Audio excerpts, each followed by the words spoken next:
I want to join Mr. Rudy Rudensky, and we're talking about near-death experience and some light, intensive light of love. Hello, good evening, Rudy. How are you? Let's see if we can get off mic.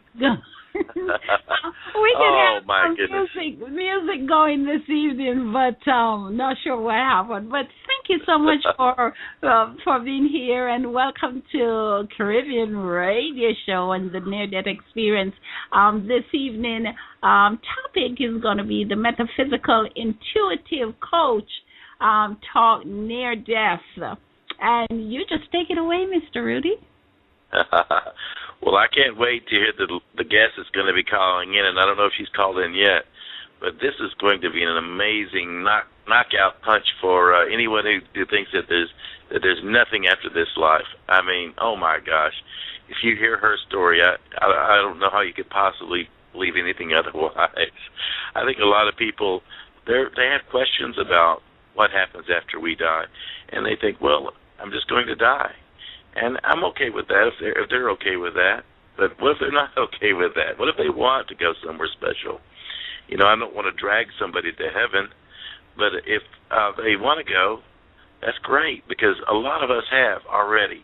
We've had near-death experiences, and that means that we've left our body after an auto accident or heart surgery or something, and we went somewhere special. A lot of us went to heaven, and most of us, almost all of us, found something wonderful and beautiful there called love or the light or something magical that's just beyond words. But we come back and we try to come up with some kind of words to describe it. And my words may be a little bit different than our guest that's going to be calling in, but I believe that we're talking about the same thing. Has the guest called in, Ellen? Okay, let's make sure we go to our phone line and check. Remember, if you have you want to join in the conversation later on, please dial in at 661-467-2407. That's 661-467-2407.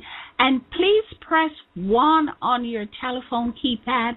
It will give me an indication around the side that you want to speak with us, because there are several people that make sure that they are tuning by telephone, and you can always tune in by telephone, so you never have to miss a show if you're not at home. The same number is 661-467-2407, and you can always listening from your telephone. Before I go to the phone line, I want to welcome ndespace.com, ndespace.com, .org. Rather, .org. I'm always saying .com, .org. And I want to get a special welcome out to Mr. Glauco, who is the author.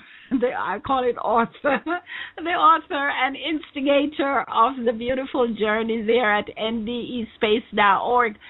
You can check over that space. There are some beautiful stories there that would be very, very encouraging and enlightening. The page itself is just like you're somewhere else. So please, please, please head over there. It's ndespace.org. Want to also welcome the dearest Miss Lady Dottie in the house as well as the many, many guests. I am not able to just go through everyone right now, but in time I will get to say special hello to you all individually. Journey Om as well, good evening to you. Let's see if this is our caller. 301, good evening, you're on the mic with Mr. Rudensky. Good evening. This is Ellen. How are you tonight? We are wonderful. Waiting with bated breath. I'm really looking forward to it. Thank you so much. I'm delighted to be here.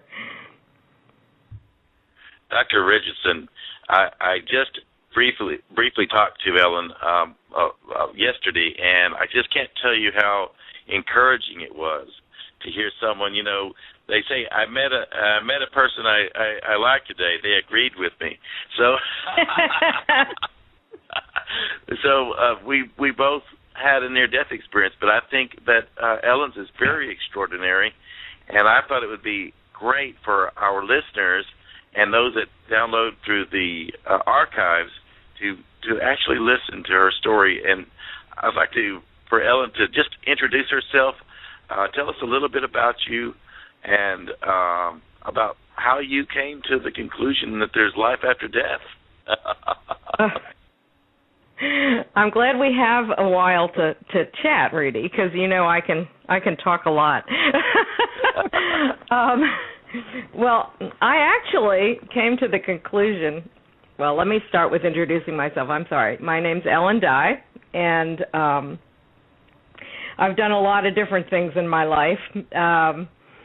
And the things I do most are I'm a writer, I'm a photographer, and I'm an intuitive coach, and I do reconnective healing energy, which is a healing energy that was brought in by Dr. Eric Pearl, which is just fabulous, fabulous stuff. And I first decided that there was life after death when I was 12 years old, and my mother was in the hospital dying of cancer.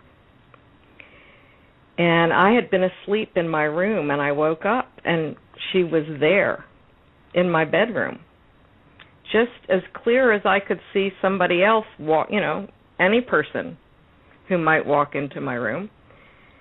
And she told me some things and said she loved me and that everything would be fine. And then she disappeared. So let me ask you, you were at home in your bedroom and your mother was in the hospital, is that correct? Yes, that's correct. So I got up. To some people that might sound crazy. I know. Well, what happened? I mean, your mom's visiting you in your room? Yes, and I walked into the living room where my grandmother was. She was staying with us while my father was at the hospital with my mother. And I said, "Mommy's dead," or something to that effect. I mean, I was 12 years old. It was a long time ago. And she said, "Oh, no, honey, she's in the hospital. She's sick, but, And a couple minutes later, the phone rang, and it was my father calling to say that my mother had passed. Wow. Did y'all get chills run down your spine just now?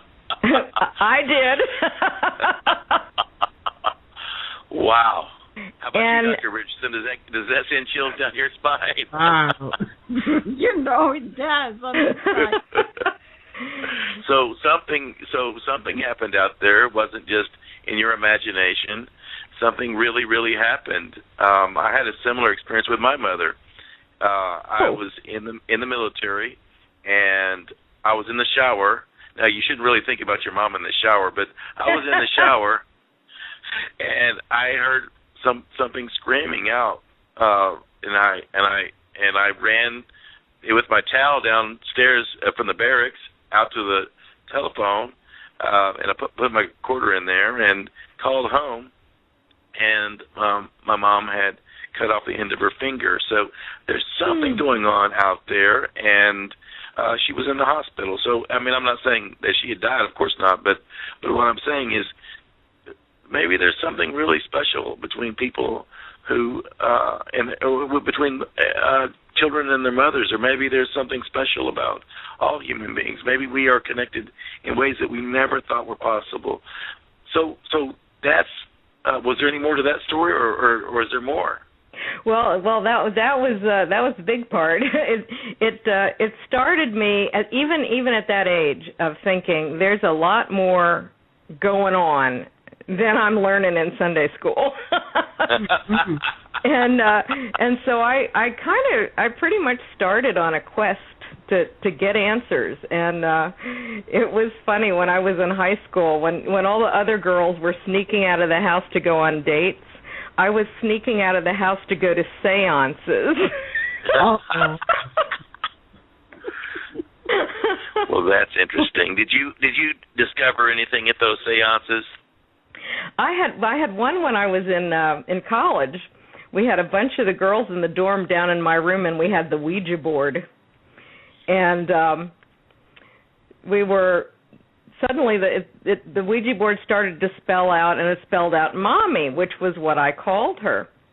Wow. I went, wow, that might be my mother, you know. And I said, okay, if this is really my mother, I want a sign.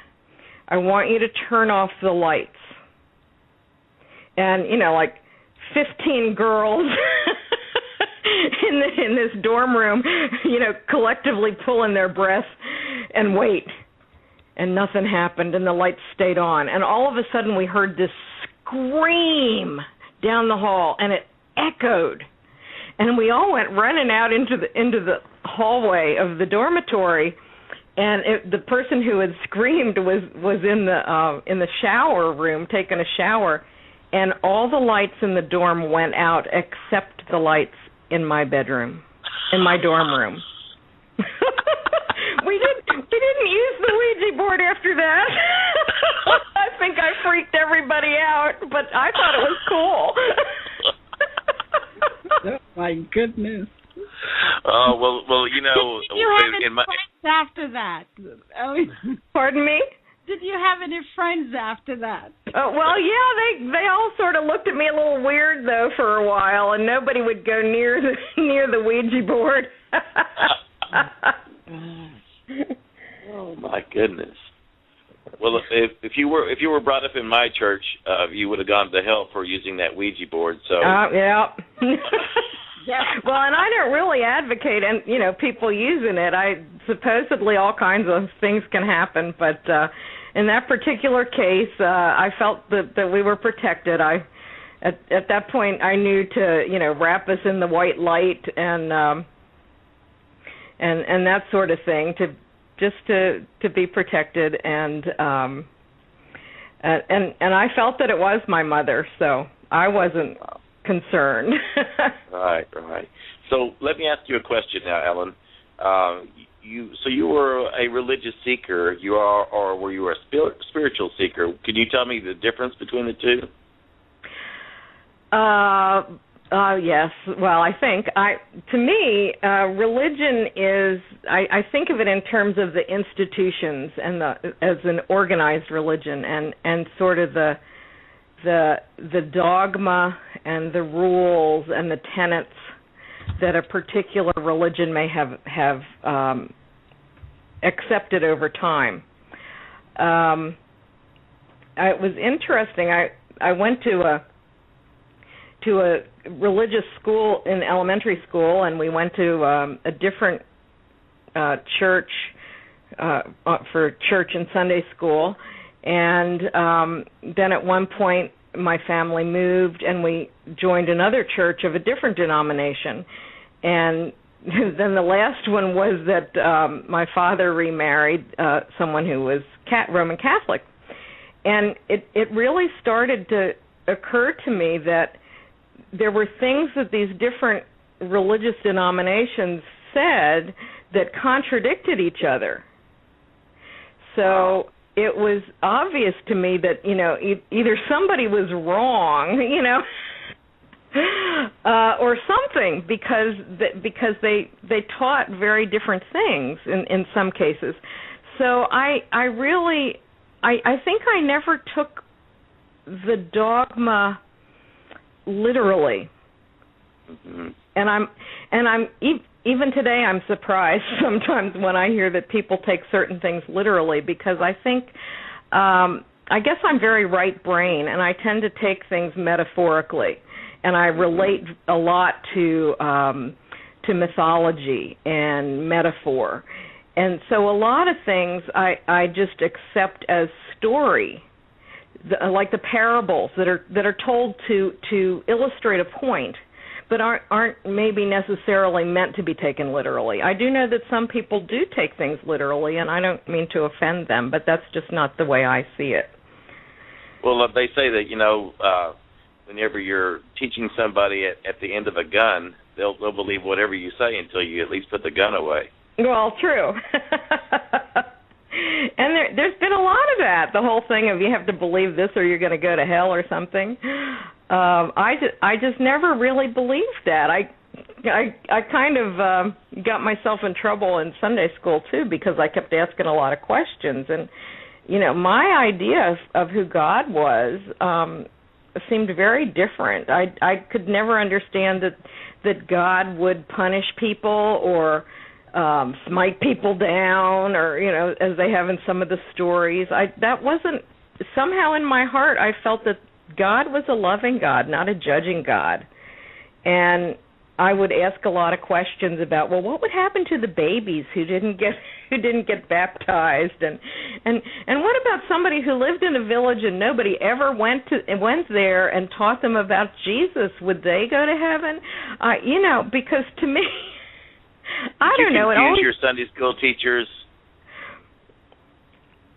I think we were taught that you had to be baptized and you had to you had to believe in Jesus in order to be saved and go to heaven. And it was sort of like, yeah, but what if you never had an opportunity to even hear about Jesus? That's just wrong if you're going to be condemned because you never had the chance. So there were it just seemed kind of contradictory to me. So I just never took it completely literally. So I was looking for, where's that? How do I connect with that loving God that I know in my heart is there? Wow. So tell us more. I mean, obviously you were a seeker, like I said earlier, but you did you have any more of those? What would you call it? Connections with the spirit world, or did you just or tell us what led up to your near-death experience? Well, I had through the years I read a lot, and there wasn't a lot of sort of quote unquote spiritual information out there for a long time.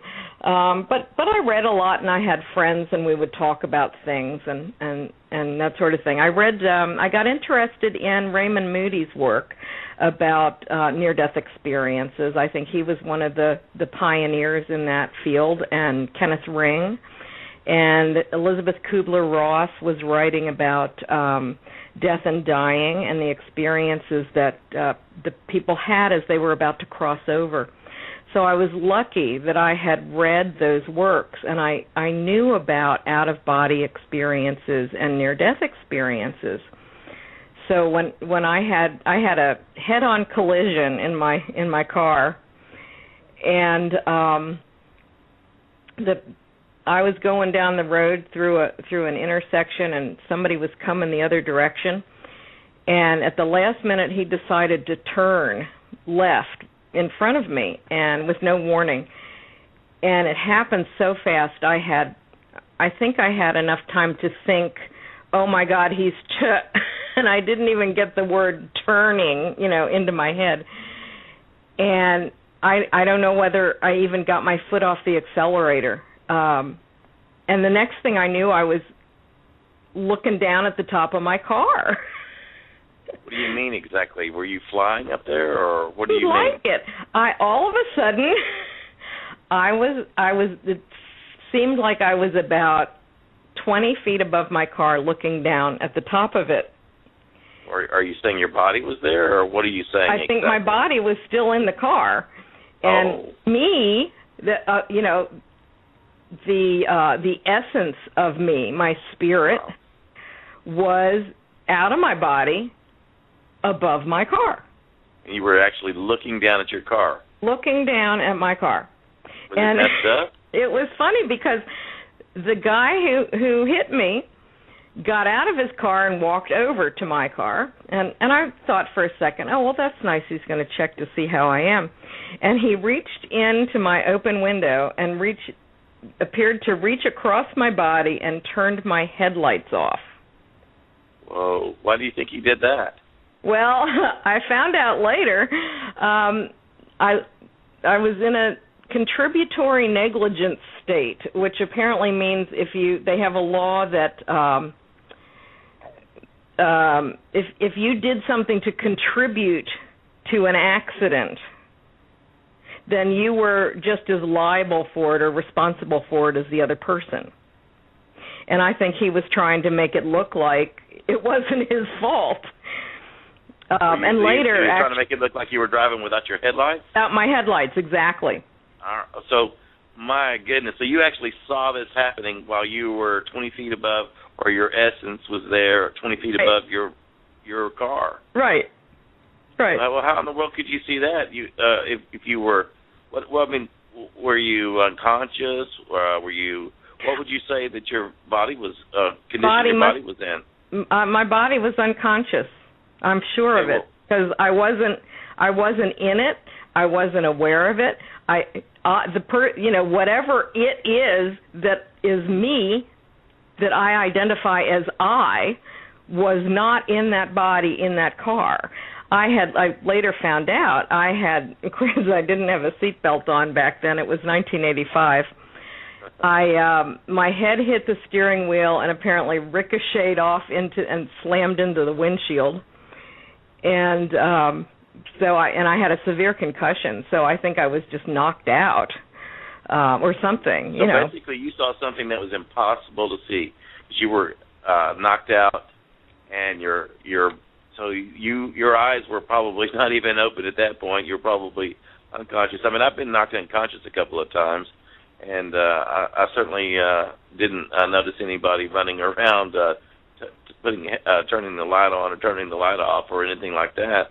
Right, and you weren't looking down at your body. Well, certainly. No, I wasn't. Whenever I was knocked out a couple of times. And, I mean, I had a couple of scuffles in the Army, and I was on the losing end on one of them anyway. Okay, so go ahead. Tell us, is there any more to this story? I cannot believe you were floating above your body. And I mean, I can believe it because I've had a near-death experience and had a very similar thing happen to me. But let me ask you, did you ever feel like you went into a tunnel, or did you go to the light, or what exactly happened? Well, that was the funny thing was that, of course, I had read about these experiences of being out of your body. So, and I had always wanted to have one, but I could never get there. And so all of a sudden I'm like, oh my God, I got out of my body. I did it. Look at this. I know what this means. So I didn't care about that guy turning my headlights off. I thought it was odd, but it was like, I don't care about him. Where's the light? I said, I said in my head, there should be a tunnel of light somewhere, and I want to find it because I'm going. Wow. Well, did you find it? I did. The second I thought that, there it was. Where? This big. Well, I guess in the sky or something. It seemed very close, and it was this whirling energy that sort of gave the appearance of being a tunnel. But the thing that I noticed the most was that the light was very, very bright, and the feeling that emanated from this tunnel was unbelievable love and joy. And I love the way you said that.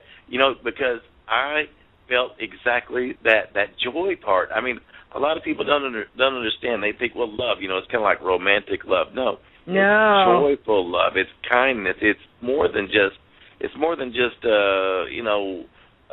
love. It's like being high joy. on life. Yes. It's like but being you're talking about joy. Describe giddy joy. with joy. Yes. And why was the light joyful? I don't know. It was just because that's what life is, I think. And as I moved through this tunnel, it got more and more and more and more until I was through it. More what? Through this tunnel, more feeling of love, more feeling of bliss, more feeling of joy. And I felt so expanded. I felt like I was this vast intelligence who couldn't possibly fit in that little body that I used to be in. And, it's like Genie in the bottle. You rub the bottle, and the Genie comes out, and it's like 5 times bigger than the bottle. And that's kind of how it felt. That I was this vast expanse of, and I was love, and I was light, and I was part of where I was.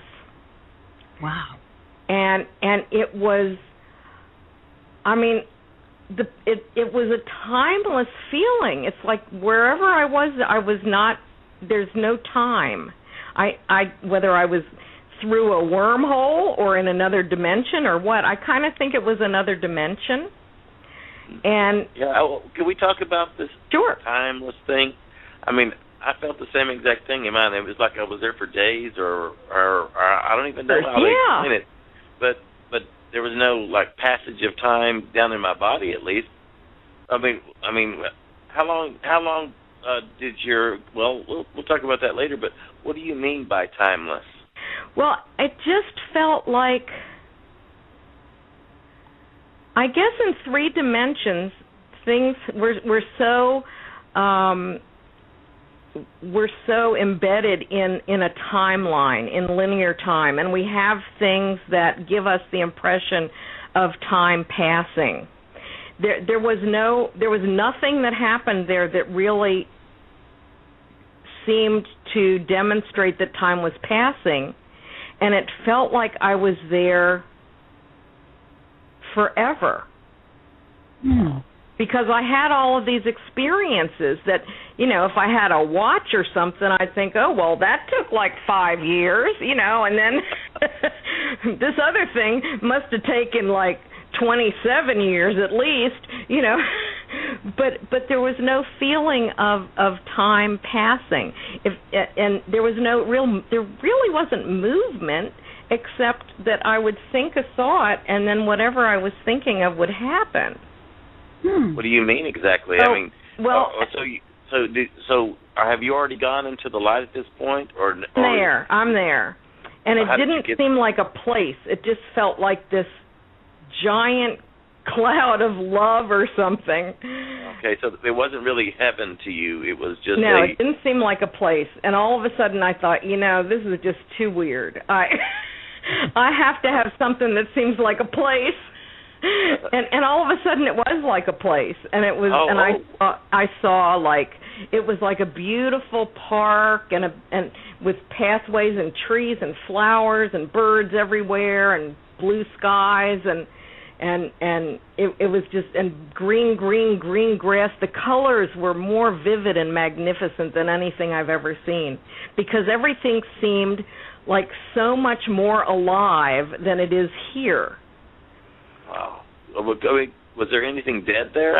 You're saying... Not that I saw. And then, of course, I saw all of my relatives who had passed. Oh. Wow. So let's go back to the colors. Okay. What do you mean by the colors were... were they beautiful? They were beautiful, and they were bright, and they were alive.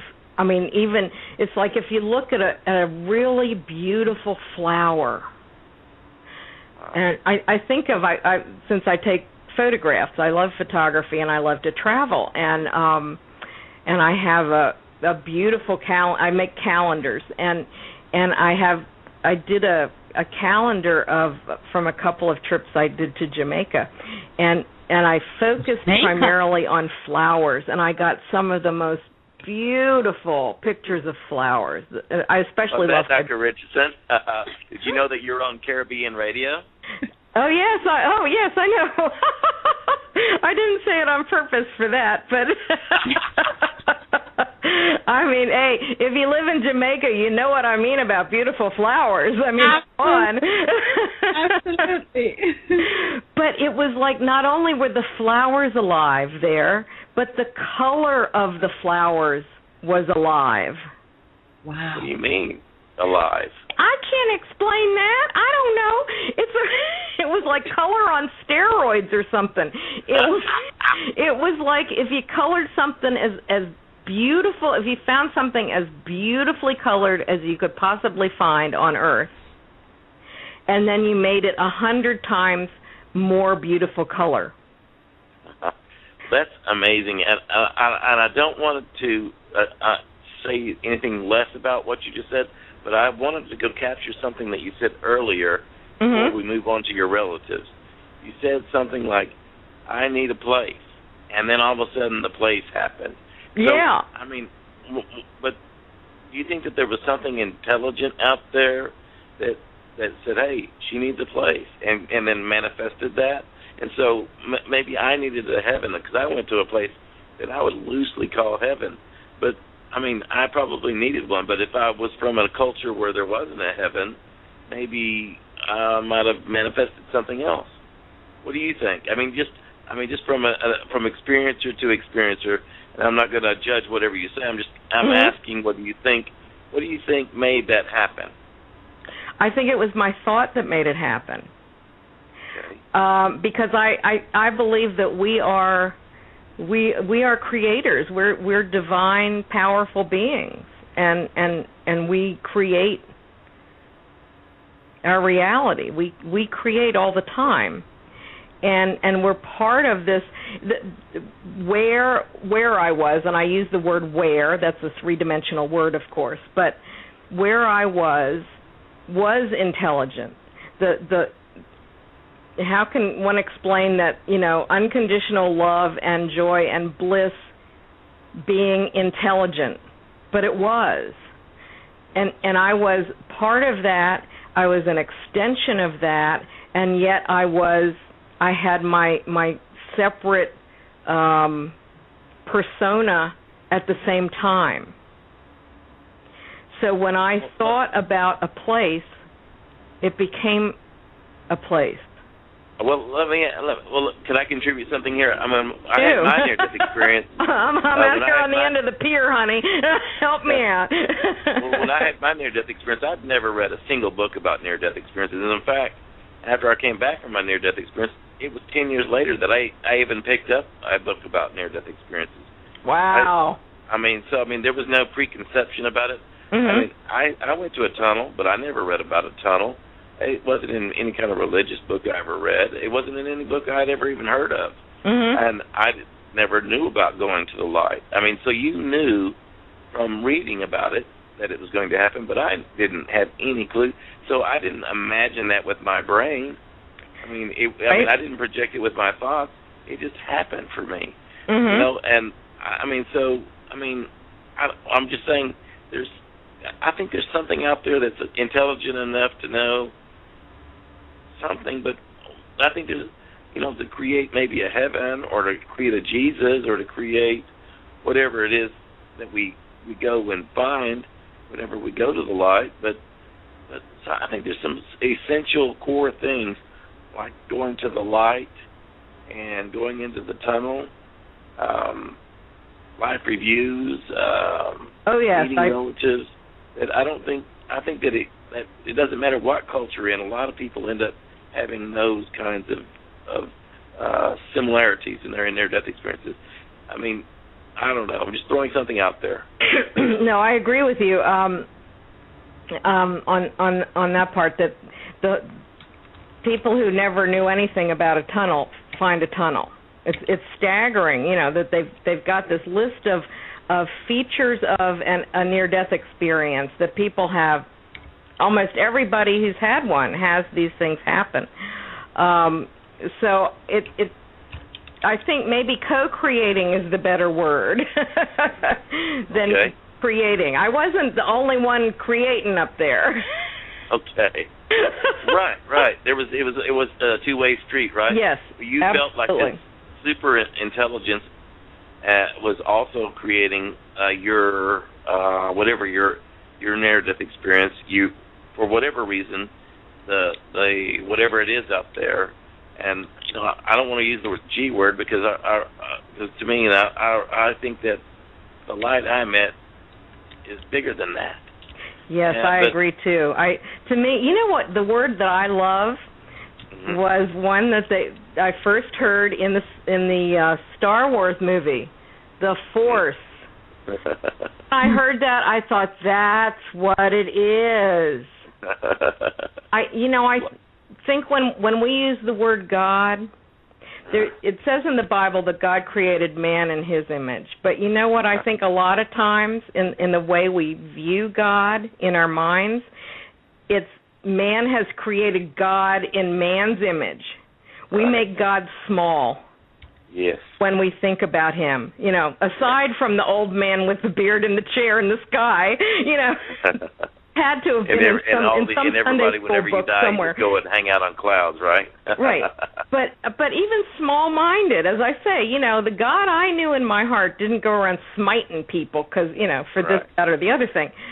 And, well, mine did. Before my near-death experience, my God hated everybody that wasn't just exactly like me. Ah. So I came back with a completely different understanding, closer to the one that you have and had. I went in as a soldier, and I was literally planning to kill people almost every day of my. That was my job, was plotting and scheming to kill people all day. So when I came back, I absolutely lost all desire to kill anybody. So it was as if I was kind of useless to be as a soldier after that. But you went in with some preconceived notions, and they were actually verified while you were there. I went in, and everything changed for me. I completely had to rethink everything. But you said something about meeting relatives, and I think I didn't meet relatives in my near-death experience. I kind of thought that, afterwards, that wasn't a really important part for me. But I know a lot of people, they go up there and meet Uncle Fred or whatever. And but could you tell us about who you met? Well, it was like there was this crowd, and it was, of course, my mother was there, and my grandmother, and aunts and uncles who had passed.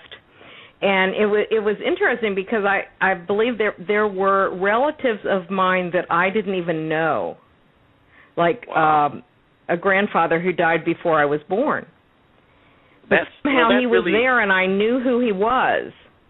Well, you probably didn't even know about him, right? Well, I knew he existed. My my grandfather who died before I was born, but I didn't know what he was like or anything. But somehow.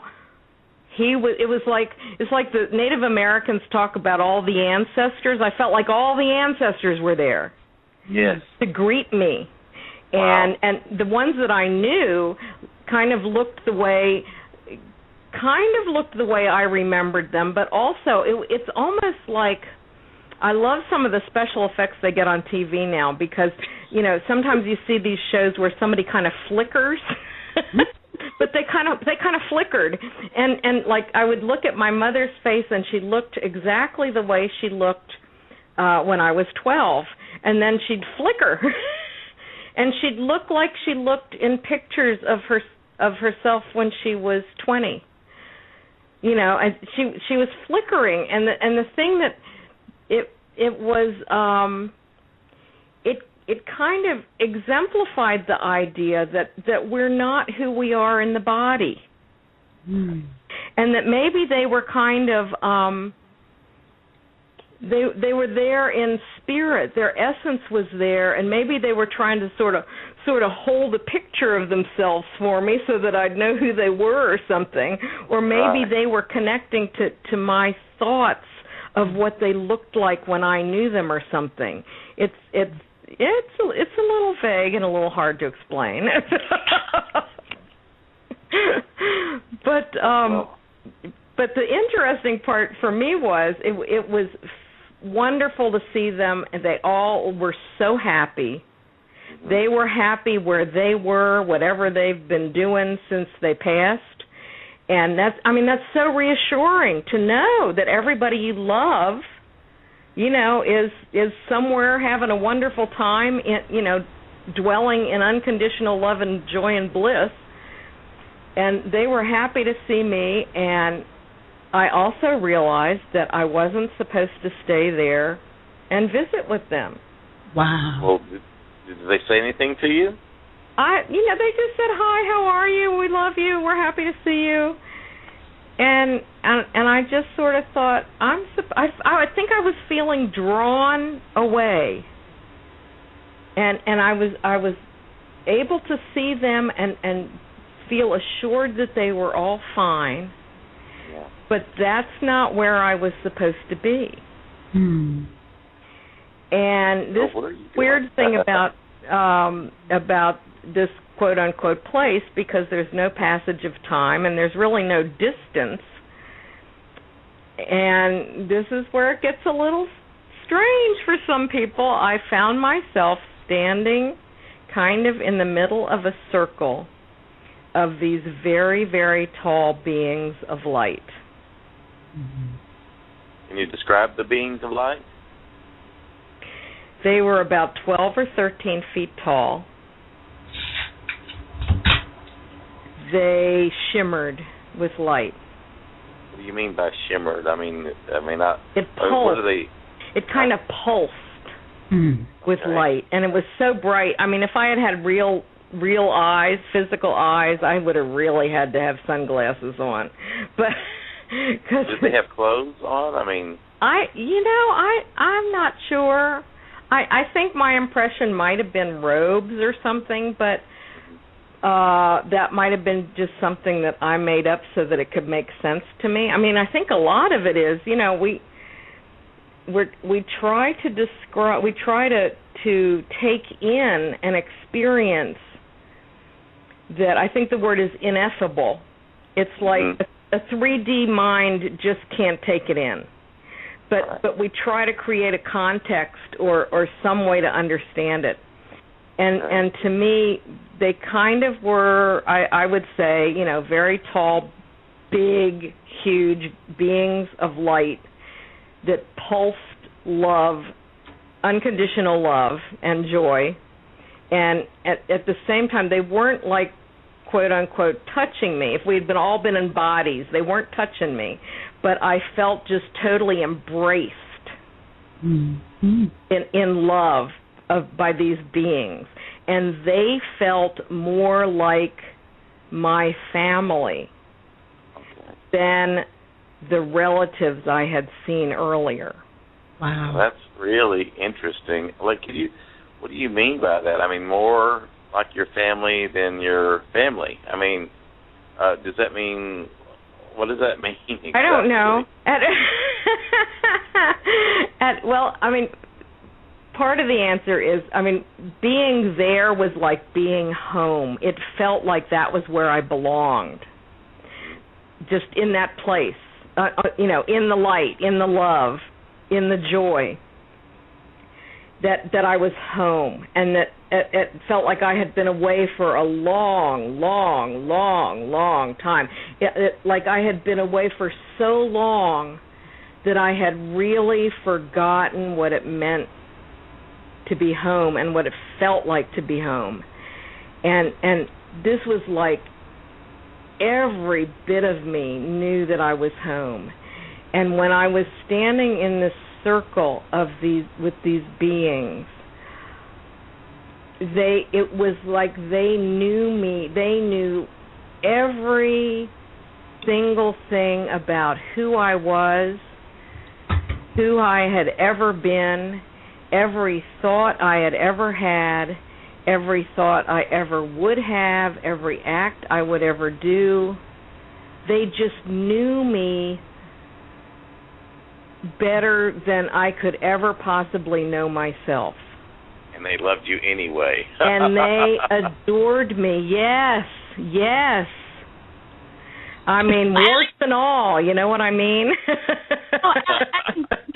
All the bad stuff. Now, your parents love you even though, you act out and they hate they don't like the behavior, but they still love you. But somehow it seemed different because with like human family, I think in a way we still kind of put on a mask. I think we're taught to put on a mask because we're taught how to act, and we're taught to do this, don't do this, say these things, don't say these things. All of that stuff, we're taught that from the time we're babies. of, and it kind of becomes part of how we act with different people. With these beings, I could act any way I wanted, and I was just totally embraced because they already knew on the deepest levels who I was, and they just loved me so much. Wow.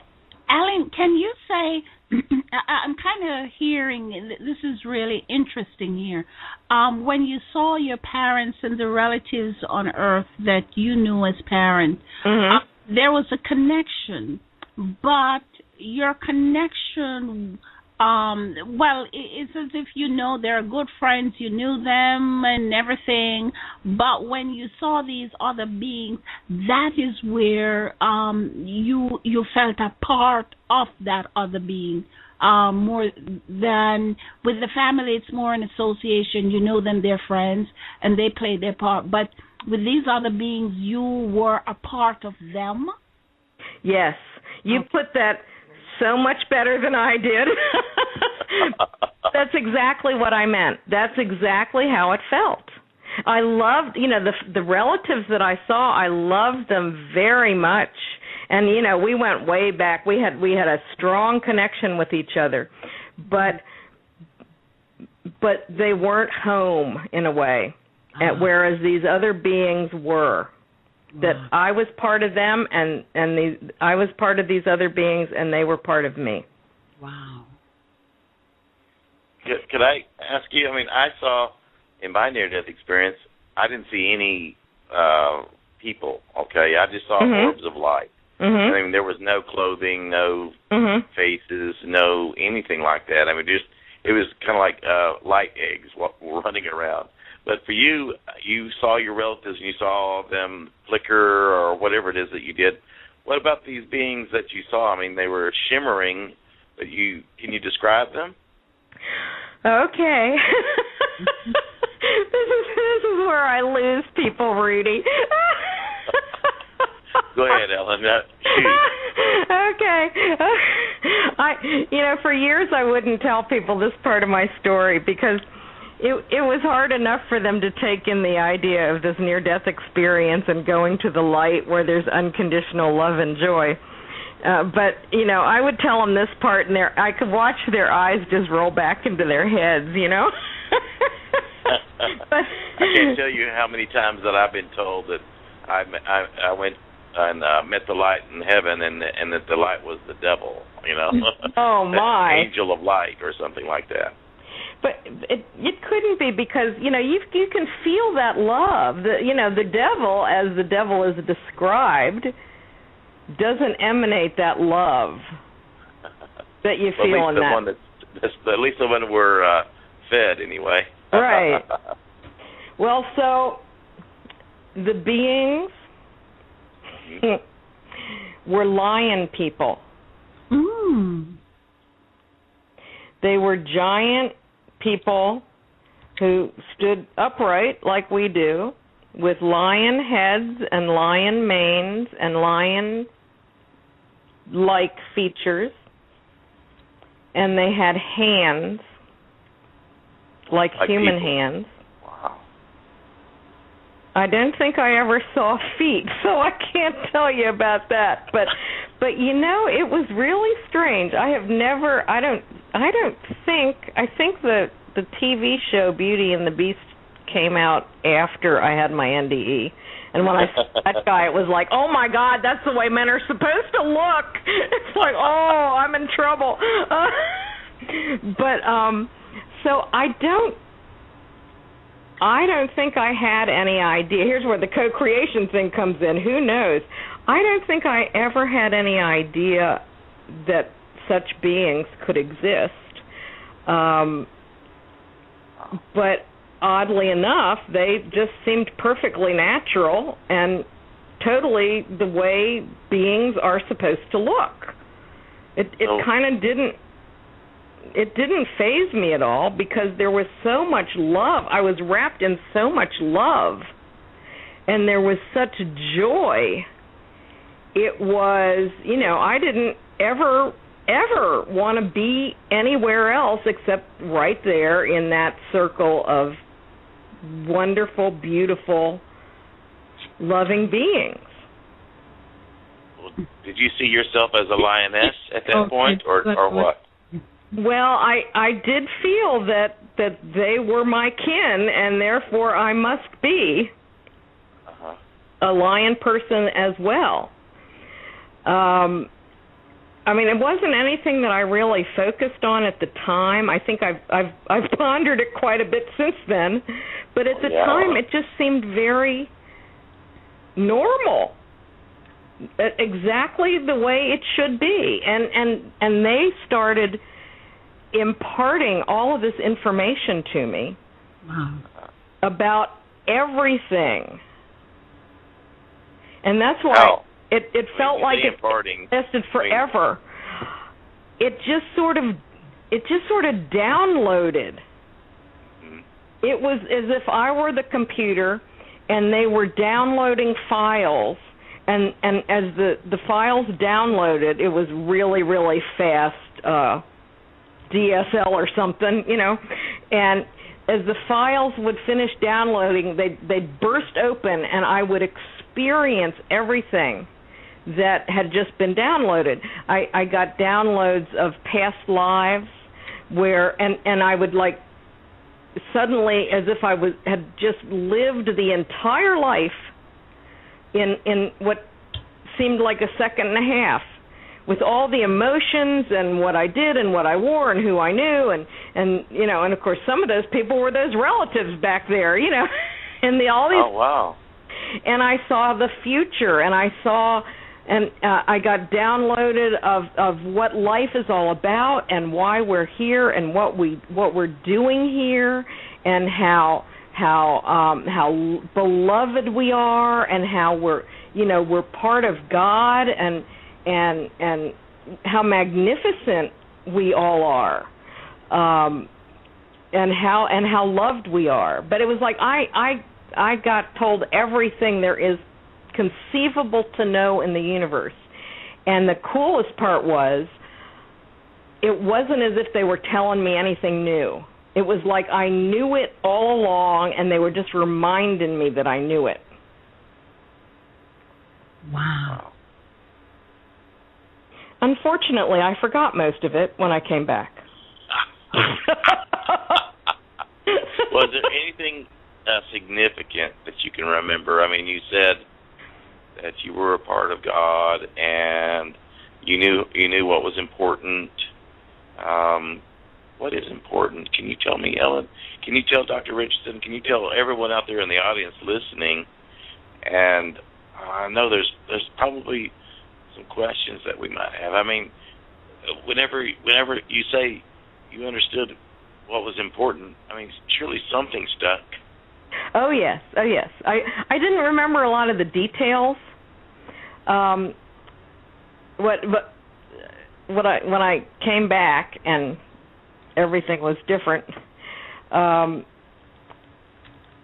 one thing I did remember right away, and stuff has come back to me over time. It does that. It's like the files are still in there, and every once in a while one of them will open, which is really cool. But the thing that I came back with, that I just knew down in every single cell of my body, is that we are part of God. We are powerful, divine beings. We are greatly beloved. We are limitless. We're not limited. And I look at it like we're these powerful divine beings who got together and decided, let's go play a game. Let's go and pretend that we're three-dimensional, that we're little and limited, and we're not connected to each other, and we're not connected to God, that we're all separate, and that we live in duality. And let's go play that game. Won't that be fun? And here we are in 3D. And I think, part of the game was to forget who we really are. Mm. And that is, we are part of God. We are divine. We are love. But we've forgotten that. Wow. And I think this time period right now that we're going through is the time when we're all going to wake up and remember who we are. And we're all going to start laughing. It's like blind man's buff or something. It's like we're all going to go, oh, look, you took your mask off. Now I see who you were. Oh, my God, yes, of course. Well, I hope you're a lion, Ellen, when I see you. I think that would be beautiful. That's the biggest thing. To me, that is the most important thing. That verse that says, the lion's laying down with the lamb, huh? Yep, absolutely. The lions love the lambs and vice versa. Helen, can you, let me just, if I can get something in here. Seeing from the chatter, Journey Home is anxious to hear of the future, and I hope you could talk a little bit about that. One thing I really, I'm so elated, as I said, thank you guys, thanks NDE Space for this big opportunity to really get hope, because when I listen to your laughter and I listen to all that is being given here, it is just so hopeful for me. But what about, how does this tie in with the Bible? And I hope I'm not going off topic here. How does this tie in with the Bible and going to church and worshiping and what is taught in most churches? How does your experience and your heaven, in quotation, ties in with the preparation to go there?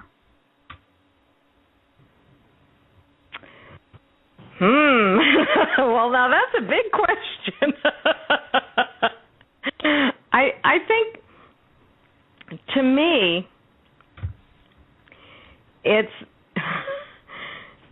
well, the Bible is kind of like statistics. You can use statistics to support anything you want to, any point you're trying to make, I think. And, no matter what point you want to make, you can probably find something in the Bible that you could support it with. I think all of the great sacred books have so much truth in them. I really do. But I also think that maybe some things got obscured or some things got buried. To me, the New Testament, particularly with the words of Jesus, to me the most important thing that Jesus said was, love your neighbor as yourself, and the golden rule. And one of the things that I think a lot of people forget he said was, when he talked about his miracles, he said, these things and more will you do. And he said, your Father is in heaven and inside. And we tend to a lot of things, I think it's because of how we interpret what the words mean. Does Father mean hierarchy and, the patriarch of the family who can punish you if you're bad? Well, if that's how you take that term, that's what it means to you. My experience was that I'm part of the Father. I'm part of God. He is in me. It's like, and as Rudy said, it's like, I think we limit ourselves and we limit God when we use that word because it's so loaded with connotation. And to me, it's like, it's a vast ocean of unconditional love, and we're all little drops from that ocean. You talk about he there, and I just want to interject something here that I actually felt it was more like a feminine spirit. I mean, it was more like a motherly experience for me, the light was, because the light, because my perception of what masculine power was something completely strong and powerful, but also willing to kick your tail if you don't do what you're told. But the life that I met was kind of like, how a mom that just loves her child no matter what, loves them, and they don't see anything wrong with it, just like you said. But it was a feminine, and I know it gets me a lot of hot water because everybody wants to say he, but I just felt it might have been a she. Oh, I know. Well, I always say, what was it? Whenever I refer to you, I usually say she, but because it surprises people. But, you can't have a gender if you're not in a body, really. It really is true. So for one thing, God isn't in a body, so God doesn't have a gender. And it's there's the sacred masculine energy and the sacred feminine energy. And we all have all of those inside of us. and I think the real reason that the world has gotten the way it is because we have valued the masculine energy over the feminine energy. The masculine is more of a go out and do kind of energy. The feminine is more of a receptive and loving energy. And we all need to have balance of both of those energies. And to me, where I was and the energy that I experienced of that love, it really was genderless. I was referring to he because we were talking about the Bible, and the Bible always refers to he. But, well, that's interesting. Because going in, I had a complete masculine perception of, a deity, God, or whatever you want to call it. But coming out, I'm not so sure. I think that the masculine came out, though. It was kind of like I felt like the light was so proud of me. Like that's a masculine thing, I think. That's right. And the laughter was like this deep down, joyful laughter coming down from a really, really deep part of a big old belly. Yes. And that felt masculine, but the rest of it, the compassion and the kindness and the just forgetting everything I ever did that was wrong, and just all that doesn't matter. That was more like mom, like a mom feels about her child, Yes. And that's the thing. It's this beautiful blending of the best of both of those energies. Yes. And a beautiful balance of the best of both of those energies. Can you give us an insight of what the future of man may look like? What do we have to look forward to? Well, I can give you my opinion. Okay. I was shown things, and a lot of it I don't remember explicitly, but I also believe that the future is mutable. It's not carved in stone. It's what we, as a collective of humans, do, and what we create with the divine force, creator force that we have in us. But I'm very optimistic for the future. I believe that, I've probably heard about all of these people making these predictions about 2012 and the end of the Mayan calendar and all of that stuff. And I just feel like we are going through a big shift. Mm-hmm. But I believe that it's a shift of consciousness, and that people are going to be waking up and discovering who they are. They're going to be discovering that the way we have acted in the past, believing that we're separate, believing that we have to be afraid of people who are different than we are, or people who believe differently than we do. they're going to wake up and look around and see that we're all connected and that we're all the same. You know, every human being on earth wants the same things. They want love. They want, you know, good food and clean water and shelter. They want to be with their loved ones. They want to have meaningful work. They want to have joy and fun and relaxation. You know, we all fundamentally want the same things, and we're not that very different. We've chosen to express, it's like somebody who wears blue jeans versus somebody who wears a suit. It's just a different kind of outer clothing that we have. And I think that people are going to wake up to that more and more and realize that we can accomplish so much when we know that if we hurt someone else, we hurt ourselves. So instead of hurting someone else, let's love someone else and help someone else. Then we're loving and helping ourselves as well. Mm-hmm. We can create something magnificent. I mean, I like to say we've done really, really well as creators, creating hell on earth. I mean, look around. In some areas of the world, it really is hell on earth. And I think that we're all going to wake up and say, okay, now it's time to create heaven on earth. Let's do that. And I think we're going to do just as magnificent a job. So whatever we put our energy into, right? I totally believe that.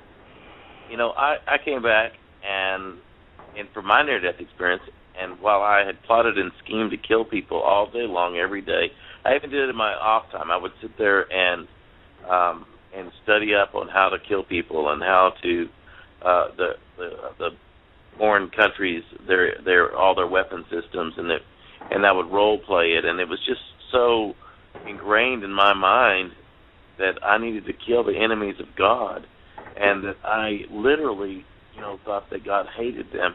But when I came back, I was thinking, wow, if I kill them, I'm killing me. Right. I mean, it would be like cutting off my finger to go and kill somebody. Exactly. I mean, you know, it's like, would you cut your own finger off just because? No. It was impossible for me to kill anybody at that point. And it's still impossible to this day because I think that I understood that, but I know that we're over there killing people every single day in other countries, at least the people in the same army that I was in. Mm-hmm. And yet I mean, if they understood what I understood, they would quit that. I know. But I think we're heading in that direction, and but the change is going to come one heart and one mind at a time. But I really do. I believe that we're going to get there. Do you think the final paradise is right here on earth, or there is another place that is going to be constructed, or is already the place where you go? Is this a consciousness? In terms of where you went, is that in a consciousness, or is another part of the hemisphere somewhere? I think there are a lot of places to be in the universe, and as you know, sovereign spirits, sovereign divine spirits, I think we probably have a choice.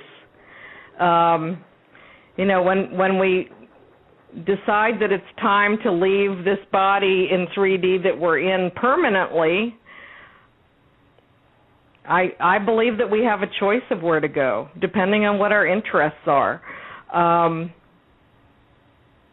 don't know. I just think there must be there's a lot more than just the two places we've discussed tonight. I know that for a fact.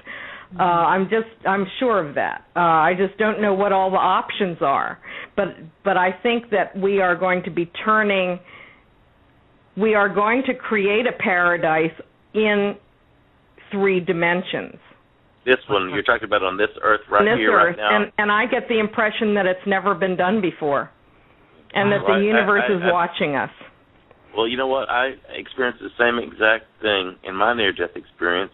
I saw the Earth from the very beginning pop up out of nowhere, but it gets a lot better at the end. Mm-hmm. I mean, it was wonderful, and there was no war, there was no killing, there was no children being hurt, and there was no hunger, no thirst. It was beautiful, and it was real. It was as real as I'm knocking on a wall just now. It was that real. Mm-hmm. And I saw that too. So, I mean, the fact that you saw something wonderful happening, and I saw something wonderful happening, and millions of people now have had near-death experiences, are experiencing something. They say something beautiful is going to happen soon. I believe that, and dates. Those dates I don't know about, but I mean, 2012 may or may not happen, but I'm just saying I know it's going to happen. There's no thinking it. I know.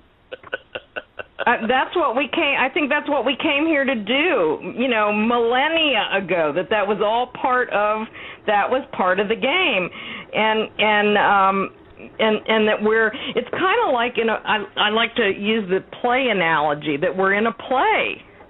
And we're all such good actors that we believe that this role that we're playing right now is who we really are, but it really isn't. It's just, a costume and a role that we're playing. But I think that's the point of the play. And in the, there's going to come a scene where we shift things. And it may, in the Bible it says in the blink of an eye. Well, to the universe or to God or to the force, the blink of an eye could be a couple hundred years. I don't think maybe it won't take that long. I don't think so. But I do think that we are going to shift it, and we're going to shift it in 3 dimensions. Right. I think as souls in bodies, at some point, we're going to get tired of the 3D game, and we're going to say, "Oh, I want to go live in the 11th dimension for a while because it's so much nicer there, and I can do different stuff." Yeah. But I believe that that's what we're here doing in 3 dimensions. Is we've been experimenting with everything related to duality, and we've over the course of several million years, we've as souls coming back over and over again, we've experienced everything along the entire spectrum. And to me, there's only one energy that exists really, and that's love. And there's at one end of the spectrum, there's like all love all the time. And at the other end of the spectrum, it's as far away from manifesting love or experiencing love as you can get while still having love inside you. And we've experienced everything. I think all of us have experienced everything along that spectrum because that's what we came to do. We came to play. And sometimes it doesn't feel like play, though. I mean, I can tell you I did not want to come back. Tell me something, Alan, if you can. And this may be a little tricky here coming out of my mind. Why is that? What is so important about death? As we know, the flat line or that little place there called death that causes us to get to that place, and most of us is only when we are getting to that something, whatever that something is, that we know as death. Why is it that is almost only that point that we get to experience the lights and the laughter and the joy that I'm hearing from you? I think it's because of our beliefs. I actually believe that we can experience that joy, that love, every day in our lives. I do a guided meditation. I do a presentation on my NDEs and a guided meditation, taking people through the tunnel of light to feel that energy and to bring it back to planet Earth. And I say, anybody can access this energy. You don't have to die first or have a near-death experience. You can access it. One, you have to know that it exists. You have to believe it exists, and you have to know that you can access it. But we've been so trained, I think, that this is what it's like. Life on Earth is like, and you only get to experience, the love of God if you go to heaven after you die, and it's presented as an if, because might not if you don't behave right, and I think it's because of our beliefs. It's like if you don't believe you can raise your arm, you can go through your whole life not raising your arm because you don't believe you can, And then suddenly somebody tells you you can raise your arm, and you go, whoa, look at that, It's we haven't been taught that we can access that. We haven't been taught that we're part of God, and we can call in that love. Mm-hmm. I mean, I sit on the sofa every night before I go to bed, and I call it in. And I remember that I am part of all that is. I'm part of the force. I'm part of that unconditional love and joy.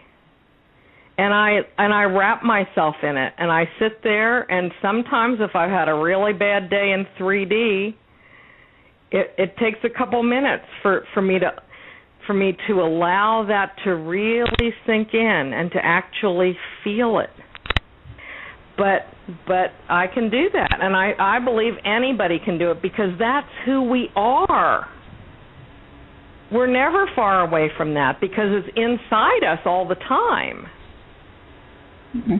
During our lifetime here, we have people who really commit some atrocity. We commit atrocity on each other, and in terms of the law, some of it, is very horrible in terms of how we see it as law, like murders and mass murders. And so how does those people fit into the energy? Because what I'm hearing you say not too long ago, which was very interesting, and I hope I'm interpreting it correctly, it's like this mass pie, and it's like an elastic.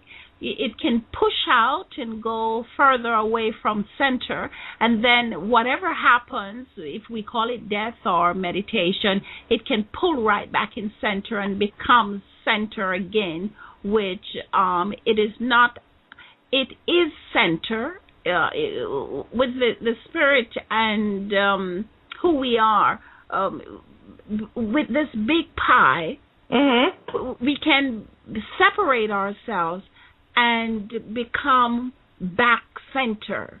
Mm-hmm. We're all a part of that. So we are center as well, as we can do this little push out, or and then we come here as human beings where we become individual. But then when death happens, or the consciousness, we go back into this thing, go back into the soup. So mm-hmm. How do you see all of this really get wrapped up? I mean, coming down later, say when somebody does really bad things, how mm-hmm. do they fit back into the circle? At what point do they get cleansed, if there's such a thing? Because, you know what, I heard Rudy in it talking about his journey. I may think I've seen that he went through a tunnel, and because of certain light, maybe the purification light, and since he had those bad thoughts, maybe he went to a certain light that really purified certain thoughts. I'm not sure. Mm-hmm, mm-hmm. About that a little bit. Well, I guess my idea of that is that you've probably heard of the Life Review. Yes. A lot of people who have had near-death experiences have a life review, and it's not just where you remember everything that happened in your life, although you do remember everything that happened in your life, and everything you thought, and everything you said, and everything you did. you also feel, again, everything that you did. And then you also feel how everyone around you who was affected by what you said or thought or did, and how they felt. And how the people who were affected by what they thought, felt, and did. It's like a not a hologram. That doesn't say it. It really is in more than 3D, because you get the whole depth of what it felt like and the impact of everything you did.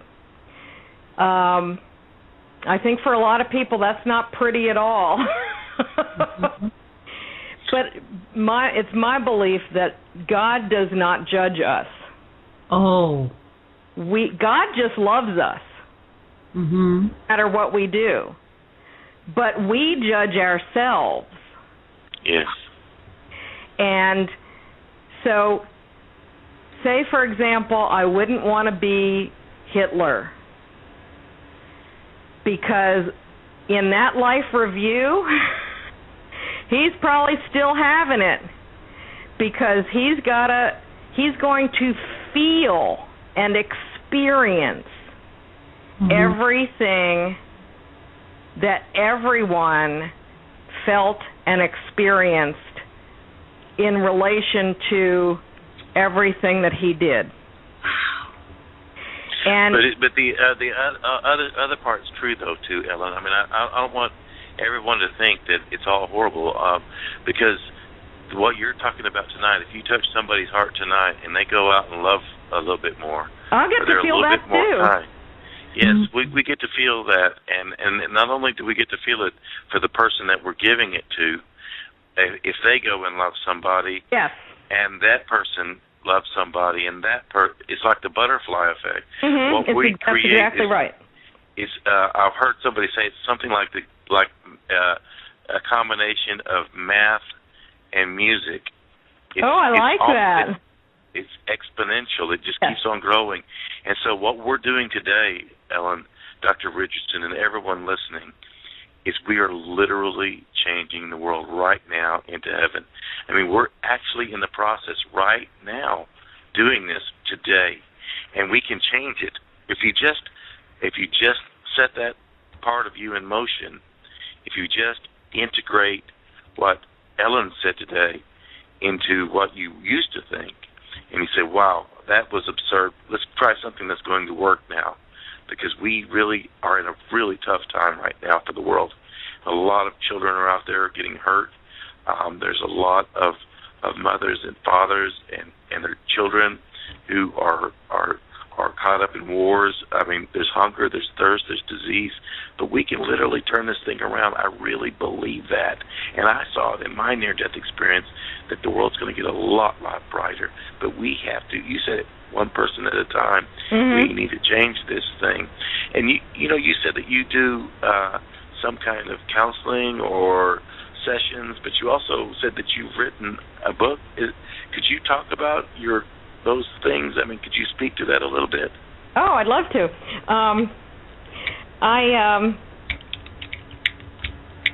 We all come back and we know that we have a purpose, but most of us can't remember what it is, which is really annoying. And some of us spend years trying to figure out what our mission is, what our purpose is. But I think everybody, whether they've had a near-death experience or not, feels that they have a sense of purpose, and they may not know what it is. And my idea of what mine is has changed over time. And at first, I've always been a writer and a storyteller, and I had always thought about writing. And I wrote one manuscript before my NDE, and that's still in a drawer. But after my NDE, one of the first things I really started working on was a manuscript for a fantasy novel, and it was cool. My niece, who was about I think 10 at the time, asked me if I would write a story for her, and she wanted a unicorn in it. And and I'm like, oh no, because I had never really read fantasy or anything. And so I started reading some children's literature and realized that the classic children's literature is wonderful.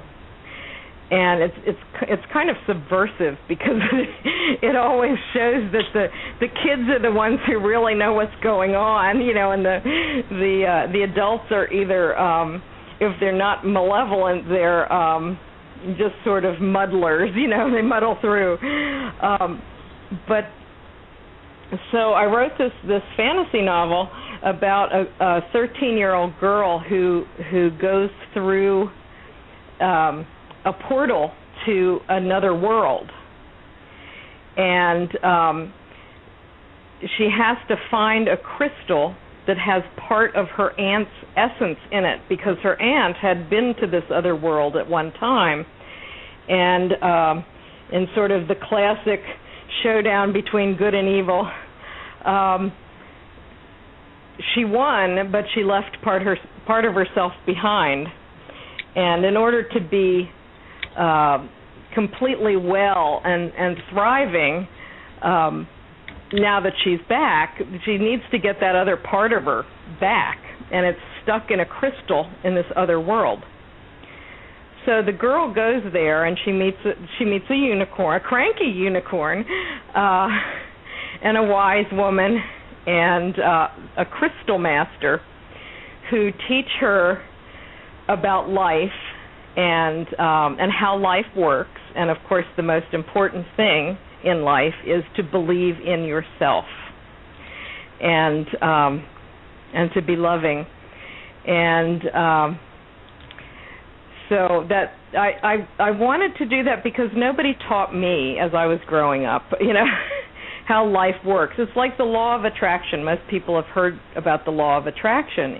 As you said, Rudy, it's what you focus your attention on, what you focus your energy on is what manifests more of. It's like you're feeding it with your attention. So if you're in a situation that really feels awful and challenging, if you're focusing all your attention on, oh, this is terrible, when I wake up in the morning, I'm going to face more of that, and it's going to be terrible all day.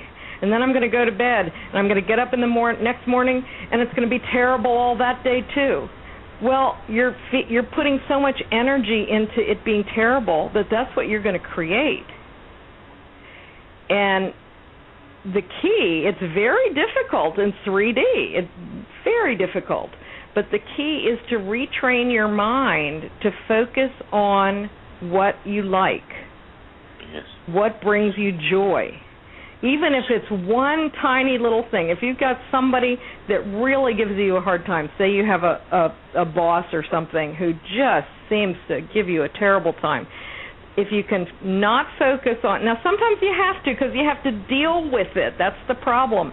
But if you can find one thing in that person that you can like, or one way that person is nice to you, and focus on that, over a couple of weeks you will actually see a change, and you will see that you get more of that nice part than you get of the bad part. So that's what's in my book. But it's a good story, too. Well, I want to hear more about the book and how we can get it, but I also wanted to throw in an example here. If you ever bought a car or a book, or read, you picked up a book at the library, you bought a car, you purchased something, and then all of a sudden you see it everywhere you go. It's like if you get a Volkswagen, all of a sudden whenever you never saw any Volkswagens ever before, they're everywhere. It's true. It's the same way. Whenever we focus our energy on something, it's not that those things weren't there before; they were always there. But we all of a sudden they become a part of our awareness, and we can create this doom that a lot of people are projecting for the earth right now, or we can project something beneficial. And I'm not saying there's not going to be some rough times ahead. I actually saw that in my near-death experience as well. Yeah. But I did see at the end of it that it's going to be worth. Well, man, I don't know if it's going to be worth it, but I know that there's going to be some suffering. But I know that it's going to be a beautiful ending. And if we're all part of the same whole, it's going to be. We're going to get to experience that part of it as well. I believe that too. It's kind of selective perception.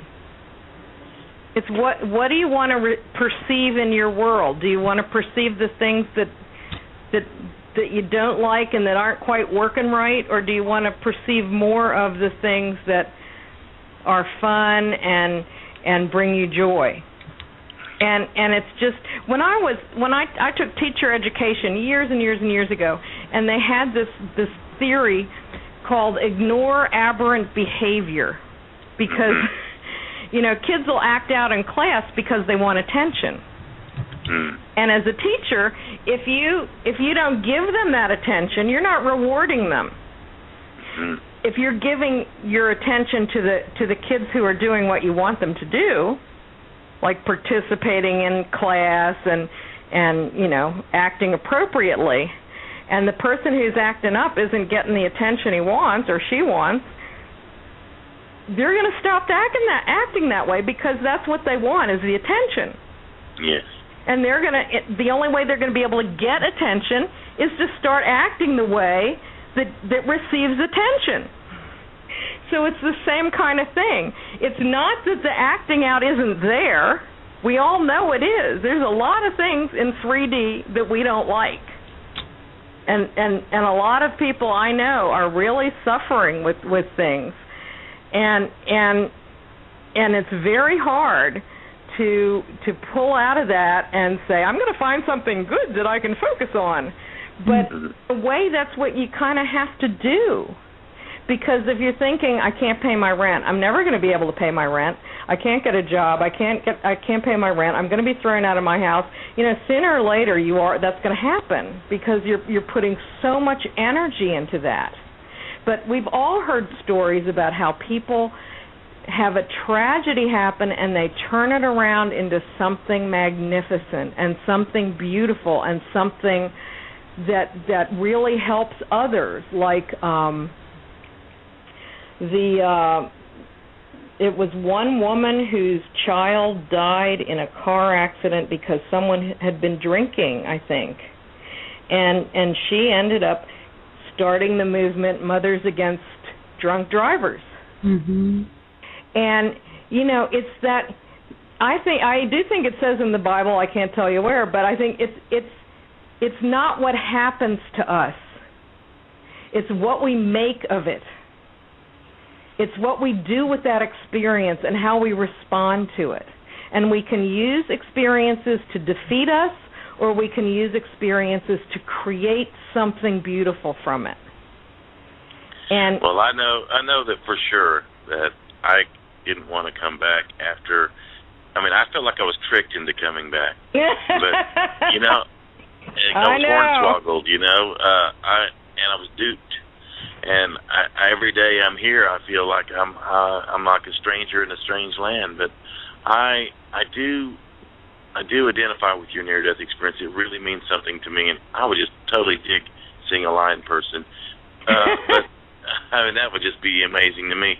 But is there any way that someone could purchase your books, or your you mentioned something about some kind of coaching you do? I mean, can you tell anybody out there in the audience, any of the listeners, anybody out on the internet, how they could get a hold of your books or to learn more about what you do? Yes, indeed. I have a website. It's www.lionmagic.com, LIONMAGIC, and I talk about all the things I do there, including you can order my book, you can order my CD with my presentation about my near-death experience and the guided meditation. And I'll have my 2012 calendars available soon, including the ones with the beautiful Jamaica pictures. But also my book is available on Amazon. The title is The Search for the Crystal Key. And you have to, unfortunately, I'm so far down on the Amazon search engine list that you have to pretty much type in the entire title for it to pop up. And the author name is Ellen Dye, ELLYNDYE. Oddly enough, there's an ELLENDYE who is a romance writer, and she has a website, www.ellendye.com. So that's why I have Lion Magic as mine, and I spell my first name with a Y. But it's also available on Amazon or on my website. The intuitive coaching that I do is, and that it's kind of like that's when sometimes when those little files seem to open up for me, sometimes they get triggered. And it's not like I don't do psychic readings like some people. I engage in a conversation with a person, and as they're talking to me about a situation, information will just pop into my head. And it happens in all different ways. Sometimes I'll, as I listen to a person talk about a situation, I can see that they're just being very, very negative, and that every time I suggest, well, have you thought about trying this, or have you thought about trying this, they'll say, oh, no, that won't work. And it becomes very clear to me that they've constructed this little box around themselves, and they're not going to let themselves out of it because they can't allow themselves to see any options or any opportunities. And they want to be right about their situation, and they don't understand that by being so absolutely rigidly right about being in a bad situation, they're not letting themselves have a door out of it. Ellen, what I've noticed is this intuitive part. I feel like I have that as well, but I was totally living for myself before. I was completely selfish, completely centered in myself. But after coming back, I started having similar things. But one of the things I noticed is a lot of people out there, they don't consider themselves as lovable or loved, because they've done some bad things in their life, and they think, well, that means that I don't deserve to be loved, or I don't deserve to.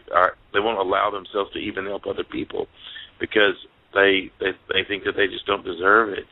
And I think that a lot of people out there, if they knew how very much they were truly loved, I don't care who you are. I mean, if you're out there and you're thinking, well, it might be true for Rudy, and it might be true for Ellen, but it's not true for me, because I know God doesn't love me. And I just want them to know that whatever it is, and you don't have to call it God. You can call it the force. You can call it loving kindness. There's something out there that really, really loves us. And if we can turn that around into really loving other people, and to just wherever we are, just stop whatever we're doing, stop that negative, those negative tracks that go on in our brain. They're like a record. I'm unworthy. I'm not loved. I'm not lovable. I'm hateful. I'm mean. Or whatever. God hates me, or my family hates me. Everyone hates me. Or I'm just evil. I'm an evil, guy, or I'm an evil gal. Or there's these like tracks in our head. We're so much meaner to ourselves than we'll ever be to anybody else. But if we're mean to other people, then it might just be because we can't get that record off of it. And you do some kind of coaching where you break that chain. And could you tell us a little bit more about that? Yes, I do. I can hear the way people are thinking about themselves. Yes. And my whole approach is to empower people, and to lead them to discover their own power. And we're very powerful people. We're very powerful beings. I think a lot of people feel that not only that they're bad and they're going to be judged and they're not loved, but they feel powerless. And people can get into a rut of, well, what does it matter? I can't do anything anyway. We have so much power. It's just what we do, how we act, and it's the littlest things that make a difference. If you walk into the grocery store and you have a smile for the person who is the checker and the person who puts your groceries in a bag, and you connect with them person to person, as in, I recognize you as a fellow human being. I recognize you and respect you, and thank you for your assistance. That's a huge thing. It's amazing how something that small can make such a difference in somebody's life. And we can all do that. We're all very powerful, and I do remind people how loved they are. We're humans. We make mistakes. Nobody's perfect. You can't. I don't think you can be perfect in 3D. We're not supposed to be perfect here. We're just supposed to try, And with the feedback we get, we try something. Oh, that didn't work. That really hurt somebody. Okay, I won't do that again. We just keep. If we keep trying, and we keep trying to do better, and we keep trying to manifest love and to be love, and that's how I try to help people, is to remind them that they are loved, that they are part of God, that they are loved by God, that they are the ones. We really do judge ourselves terribly. Ellen, I hear merciful with ourselves. I just heard you saying this is how powerful word and messages are and how we receive message. And you just said, looking at the storekeeper or the checkout person or the person putting up your grocery or anybody, and just say, I recognize you. Yeah. Thank you. That is so much more powerful to me, though, the way you said it. Opens up another consciousness in me that was never there before. When I say good morning to someone, it's just good morning, but I'm not saying to them, I recognize you, thank you. But this is so much, just you saying that is just so powerful. What I normally say to people, everybody who calls me, I say good morning, no matter if it's 2, 3 o'clock in the night. And they always get a big giggle. It's not morning, it's not evening, then they start a conversation or they start laughing.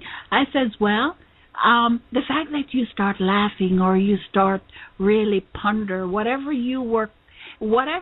if you were sad, just the fact that I say good morning and confuse and change your outlook, it does make a difference to say good morning. When I say good morning and my friend, my neighbor answers, she says, good morning, Dracula. You never know the different time of day. But the fact that you just said a while ago, I recognize you. That is so powerful. I think in this dimension, words and maybe words really do make life and flesh and do all kind of wonderful things, as well as some real sharp weapon that can strike down and hurt all of that. But I'm thanking you for that word, because that brought up a level of consciousness in me. Yes. Oh, good. Yes. Well, most of us feel like that we're not seen. Yes. And that's what we want. We want somebody to see who we really are and to love us for that.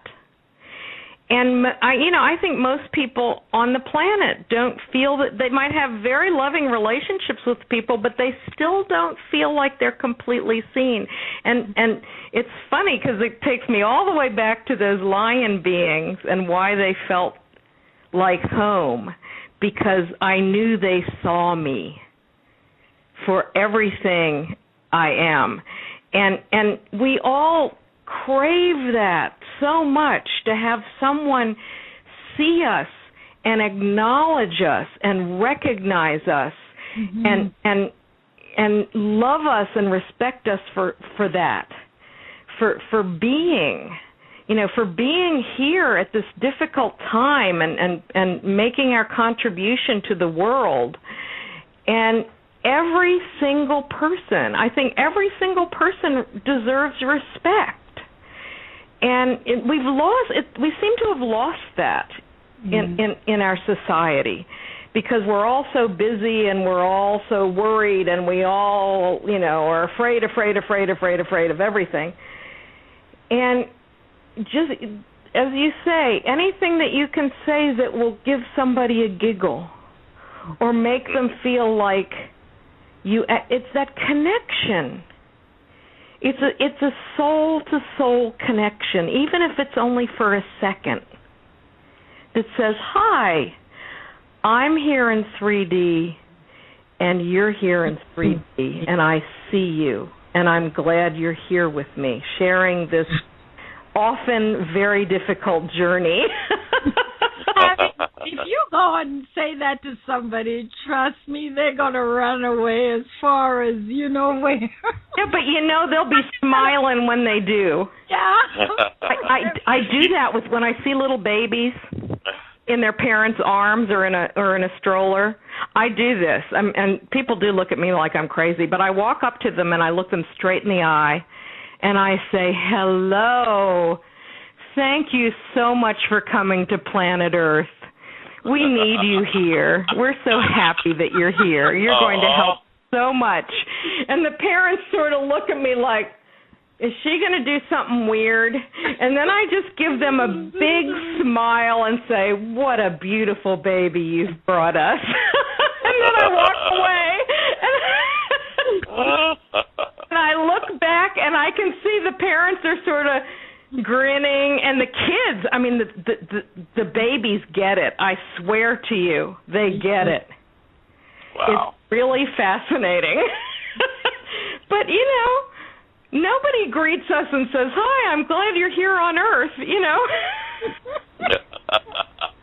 kids, these kids are our future. They are going to change the world. Well, I think I'm going to do that from now on. I don't know if I'm going to do that. I don't know if I'm going to do that at work, though. Now, if I can throw one thing in, the other thing that I ask people to do, and this is my challenge that I throw down to people, and it's challenging for me, so I know it's challenging for everybody else. But I think one of the ways that we are going to change the world is spend 5 minutes a day sending love to people. Yes. Absolutely. And at least everybody, prays for their loved ones. Yes. My challenge to everyone is spend a couple of minutes sending love to the people that you don't like. Boy. To the people who do things that you think are terrible. Boy. To the people who have harmed you. Even if it's the members of Congress that you don't like and you think they're just crazy people and they're going to do terrible things to this country or whatever, those are the people who need our love. Everyone needs love. Everybody can be affected by love, and love is a powerful, powerful force. I spend a couple minutes in the morning, a couple minutes at night before I go to bed, and I just envision the people that I'm angry with, the people who I think aren't acting the way I wish they would or whatever, and I wrap them in a pink bubble of love, of unconditional love, and I hold them in it. And it affects things. I mean, by all means, wrap your friends and family and loved ones in a pink bubble of love, too. But don't forget the people that you're not happy with.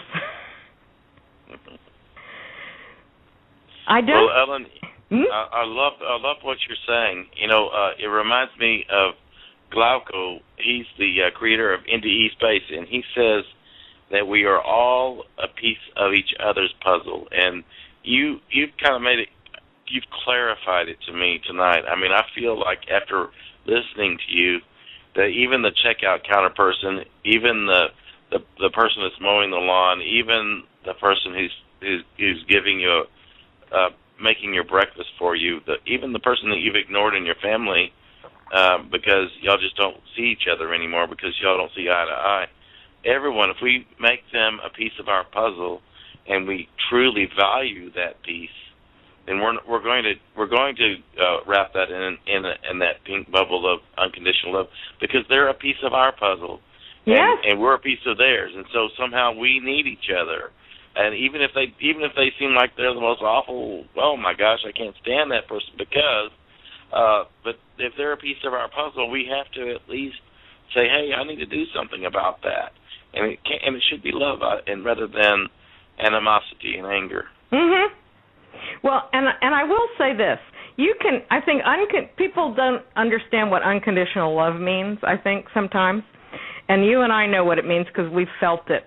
But you can love someone unconditionally, no matter what they do. It doesn't mean that you condone their behavior, and it doesn't mean that you're going to force yourself, to interact with them if they're exhibiting bad behavior. Because you're loving them as a fellow spiritual being and a fellow piece of God. Yeah, I don't think we need to be changing anybody. I think what we need to do is just project love to them. Yeah. Because everyone ought to be able to be their own sovereign being as well. Exactly. And let them come to their own whenever they feel like it. Not because I love them, but because I'm just no longer an obstacle to them. I mean, if I don't want to be an obstacle to somebody, I don't want to be a stumbling block to somebody who's trying to work their stuff out. I don't want to force somebody to be who I want them to be. I want them to come to their own conclusions. And who are we to judge? Yes, and I don't want them to have to break their neck like I broke my neck to come exactly. to those conclusions.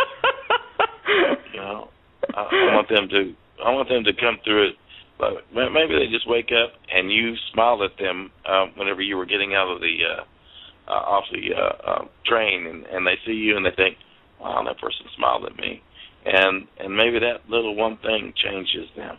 Mm-hmm. And who knows? Maybe we really are going to change this. I feel it tonight. I feel I'm a little bit changed by what you said, Ellen, and by what you said, Dr. Richardson. Yeah, I do. I am. Don't you?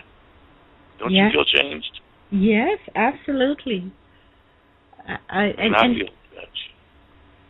And this is why coming together and really putting our energies and our minds together, I think this is why Ellen is saying that in that split of a moment, because our way of thinking change or is transformed, whatever caused it to, when a mass of transformation take place, then I think this whole energy that we call world, if it's an energy, will also change. Mm-hmm.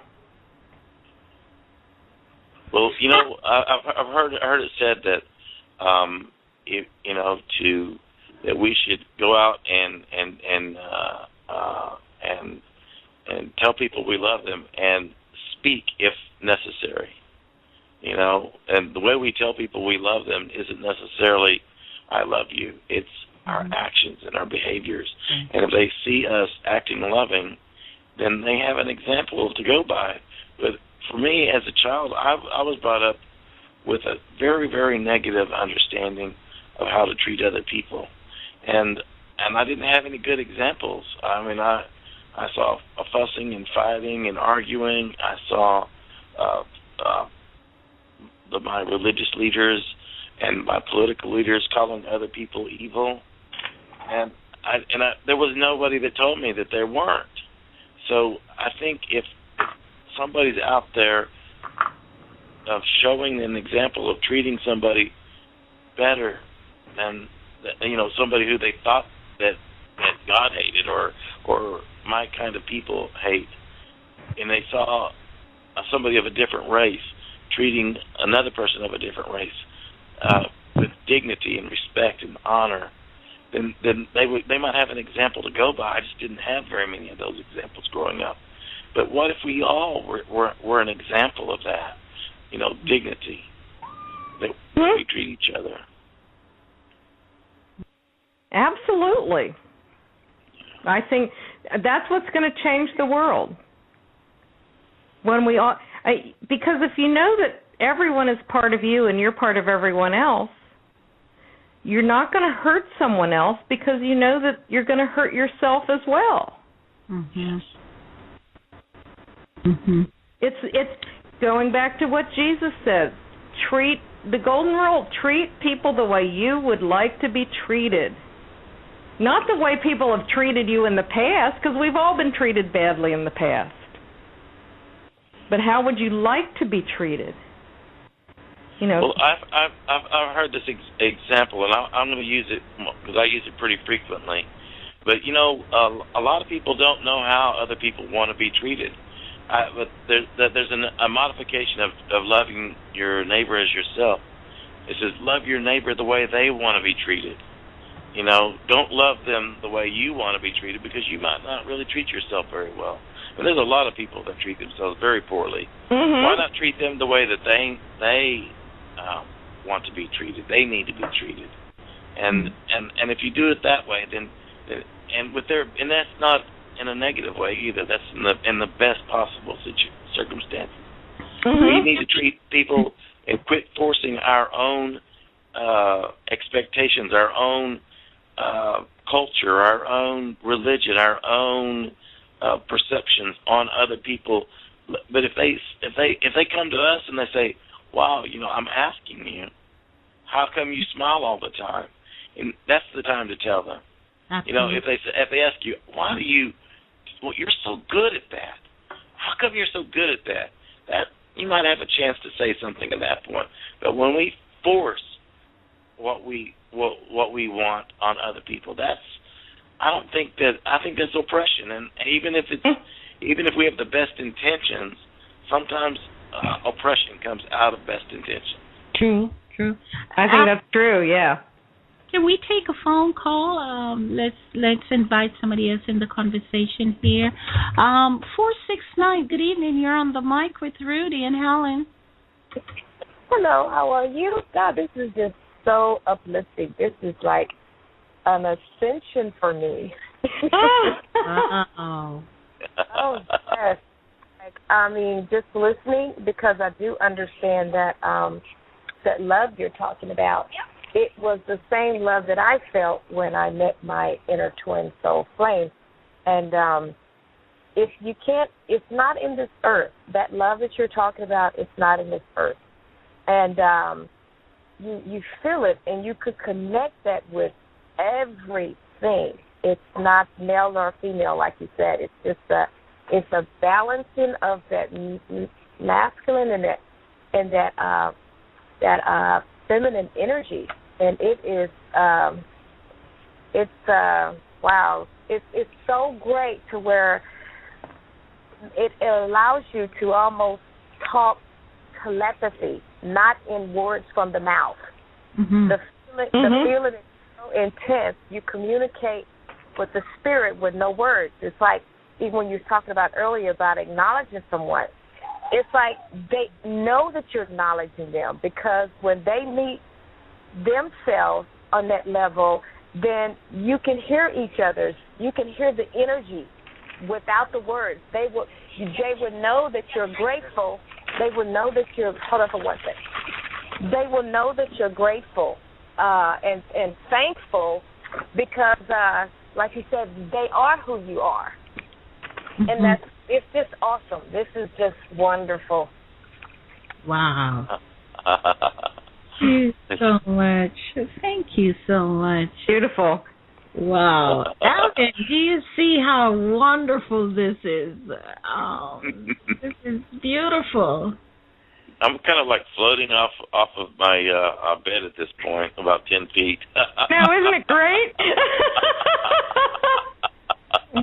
Well, thank you for calling in. That just meant so much to me. I mean, you know, we sit there and when we come back from our near-death experience, we think everybody thinks we're crazy as a bed bug, you know, and then we start sneaking out and we start saying things like God loves you or you're loved, and then they look at you like you fell off the moon or something, you know, But then we get a little bit more emboldened when somebody comes out and says something like that really changed my life, and so we get, and after about 10, 20 years out, you're like going crazy. You just can't stop. I can't stop talking about it. I mean, the light is so loving. I mean, we're so loved. It's just crazy love. What's the difference between a near-death experience and an out-of-body experience? You want to feel that, Ellen? I could give you my short answer. You can give a short answer. Yeah. I mean, you die. I mean, some people have out-of-body experiences and experience the same exact thing that a near-death experiencer does. But I think what happens with a near-death experience is it's very, very distinct in that you died. And when you come back from a near-death experience, you think, wow, I'm coming back here for a real reason. An out-of-body experience, I don't think, has the same impact. Well, it may, but... Well, see, yeah, because that's the way I felt when those energies met together, and it had me floating in a spiral. I was going up in a spiral off of my bed when it happened, and it's like my ego was letting me know that I'm not in my body, and I could feel that fear, and that's what brought me back. That's what let me know, okay, I got a major work to do, and I know what my work is, and if I don't hear it and get it done and get into it, I don't want to be pushed from the universe to do what I have to do. So I'm already in process of doing what I have to do. So you didn't have to die. That's great. I know. I would call that a spiritually transformative experience. Yes. See, the reason why I was asking, because it's like, even when you come out of your body and you disconnect, that's like a level of death, isn't it? Because not the death that we think. It doesn't have to be in a tragic thing. Death doesn't always have to come by tragic. I thought death was just a separation from the soul, from the fleshly body. That's what I thought death was. Well, I think some people have out-of-body experiences, sort of like I was out of my body and looking down at my car. And if that was the only thing that happened and I went back into my body, and I still would have had a different perspective on, there's more to me than just my body. And that would have changed me.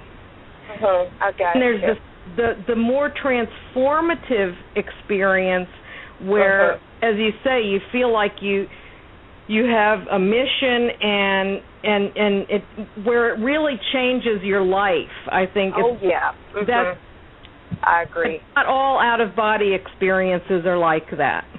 Yeah. Well, not all of them are. Some people just zoom out and zoom back in, and they realize that there's something more to them than just their physical self and their thoughts. But then, whenever you take that next level and you say, "I need to do something about this," and you actually do it, that's whenever it. And it sounds to me like it did happen for you. I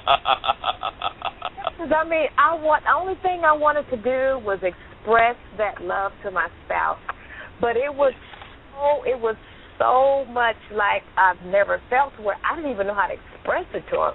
And come to find out, whenever I say I want to express it, it never does, because that love only expresses itself. That's a good way to put it. It's not meant. You cannot express it in the body. It's only expressed to you, and that is what love does. Love expresses itself to itself. That's what I found out to be true. What a beautiful truth. Yep. This is awesome. goodness. We wish we could could we package this thing here and put it on sale for free? Yep. Everybody just pick up one on their way around. You know what I'm saying? Oh my goodness.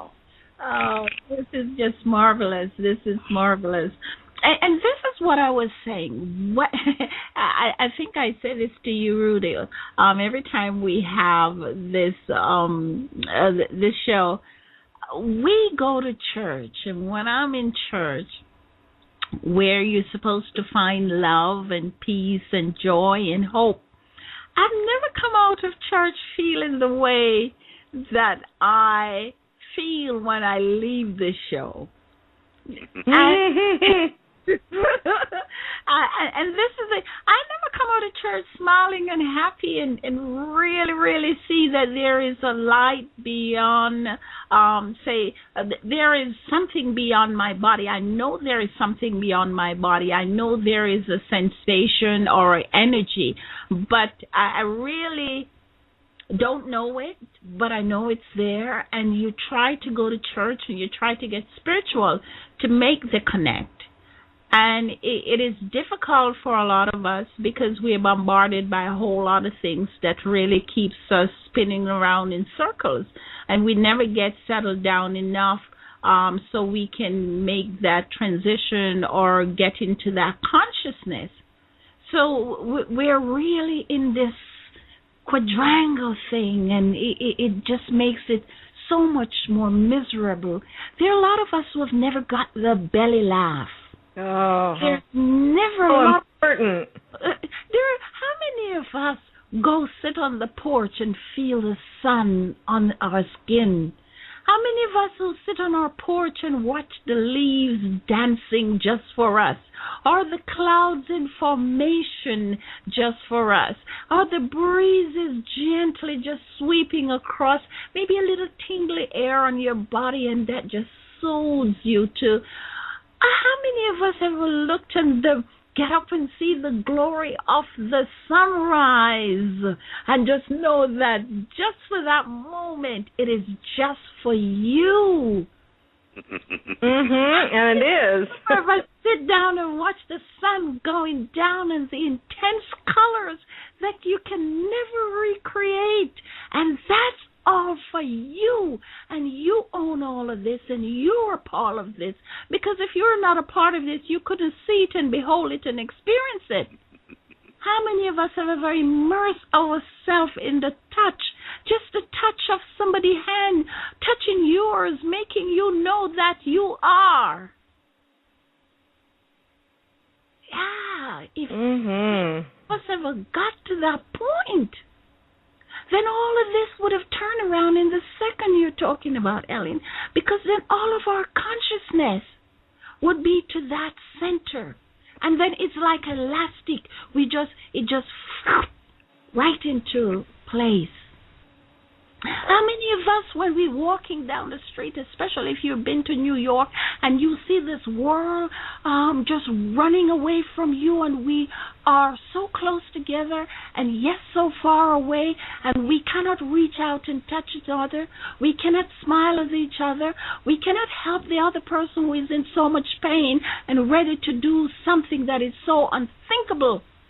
And we see there and we can't reach across, and we who see it is so helpless. And they're so helpless calling for love, and we cannot connect, although we are just arm away from each other. Do you see that loneliness where everybody is just going like a busy bee, just a shake of her head, just see people passing by, and you never met them, you never know them, you never know their name, and you'd never get a chance to tell them, you know, I'm glad you're here today, because you make this world the beautiful place it is. Because every single one of us, there is not one of us who would leave this place now and we don't leave a hole and the puzzle is not complete. So every single one of us is as important. Every single one of us. There are some of us who are lawyers, Dr. Indian and chiefs, but that does not make a single dent into anything. if you take a bite out of the big pie, you see the space. And it's only when that little bite goes back and it becomes a perfect circle, if it's a circle the pie is. I've never heard that. That's beautiful. Absolutely. Thank you, Dr. Richardson, for doing this show.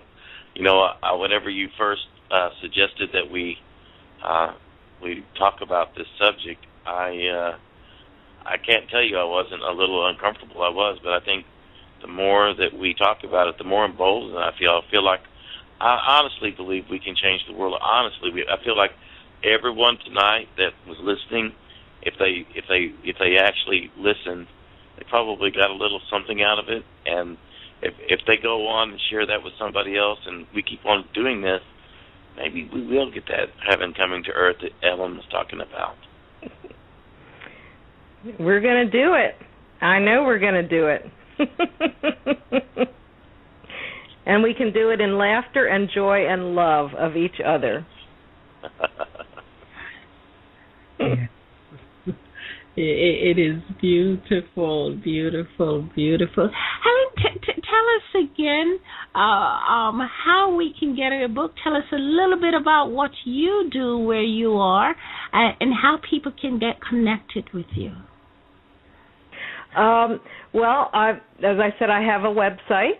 It's www.lionmagic.com, and I'd love to hear from people. I'm starting this month. I'm starting a free monthly newsletter, and I have a sign-up space where you can leave your email address to sign up for the newsletter, and I'll be sending it out with my musings about about life and everything once a month, kind of based on what the Lion people told me. And I also do intuitive coaching over the phone, and that it works very well over the phone because we just talk and I can still tune into the energy. And to me, it's sort of like just having a conversation with a good friend. So that's sort of what I'm doing these days. And yesterday I did a presentation at a Natural Living Expo. I did my NDE presentation, and people seem to enjoy that. I don't do that very often. I'd be happy to have people invite me to come do that, but through my website is the best way to find me. I have my email address posted on there, and I'd love to hear from folks. We're all a big family. Many of us aren't so happy. I'd like to have all of us be one big happy family, and I love to have people help people laugh more. It's astonishing. Well, Ellen, I can tell you, after spending a couple of hours on here, I already feel like you're my friend as well. And I feel like you probably could be anybody's friend, and I thank you for coming on tonight. I was so excited to hear about the Lion people, but there's more. But then that's kind of the periphery. I mean, I think that what they told you is real important. So it's lionmagic.com. Mm-hmm. And I hope that there's somebody out there that it needs to talk to you, and I bet you there is. And I hope that they do get in touch with you, because I bet you could change them, and maybe they could change another person, and we'll all end up being a piece of each other's puzzle. And Glauco, thank you for IntoESpace.org. Dr. Richardson, thank you so much for your show for Caribbean Radio, and I just thank you. I feel so thankful. My jaw's hurting right now. I've been swallowing for 2 hours. And thank you so much for inviting me. It's wonderful. Thank you so much for that big laughter. That fill up the whole computer. I mean, you come in so clear and beautiful. I mean, I'm saying, she's coming coming in so beautifully. And that is so wonderful. Thank you so much, Helen. And for those of you listening out there, www.lionmagic.com. That's www.lionmagic.com. If you want to really get a little taste of laughter and what the lion people are saying, www.lionmagic.com. Also, I want to thank you, Mr. Glaucon. Thank you, NDE Space. Just going on the website is like you are being transported to another part of this universe. That's ndespace.org.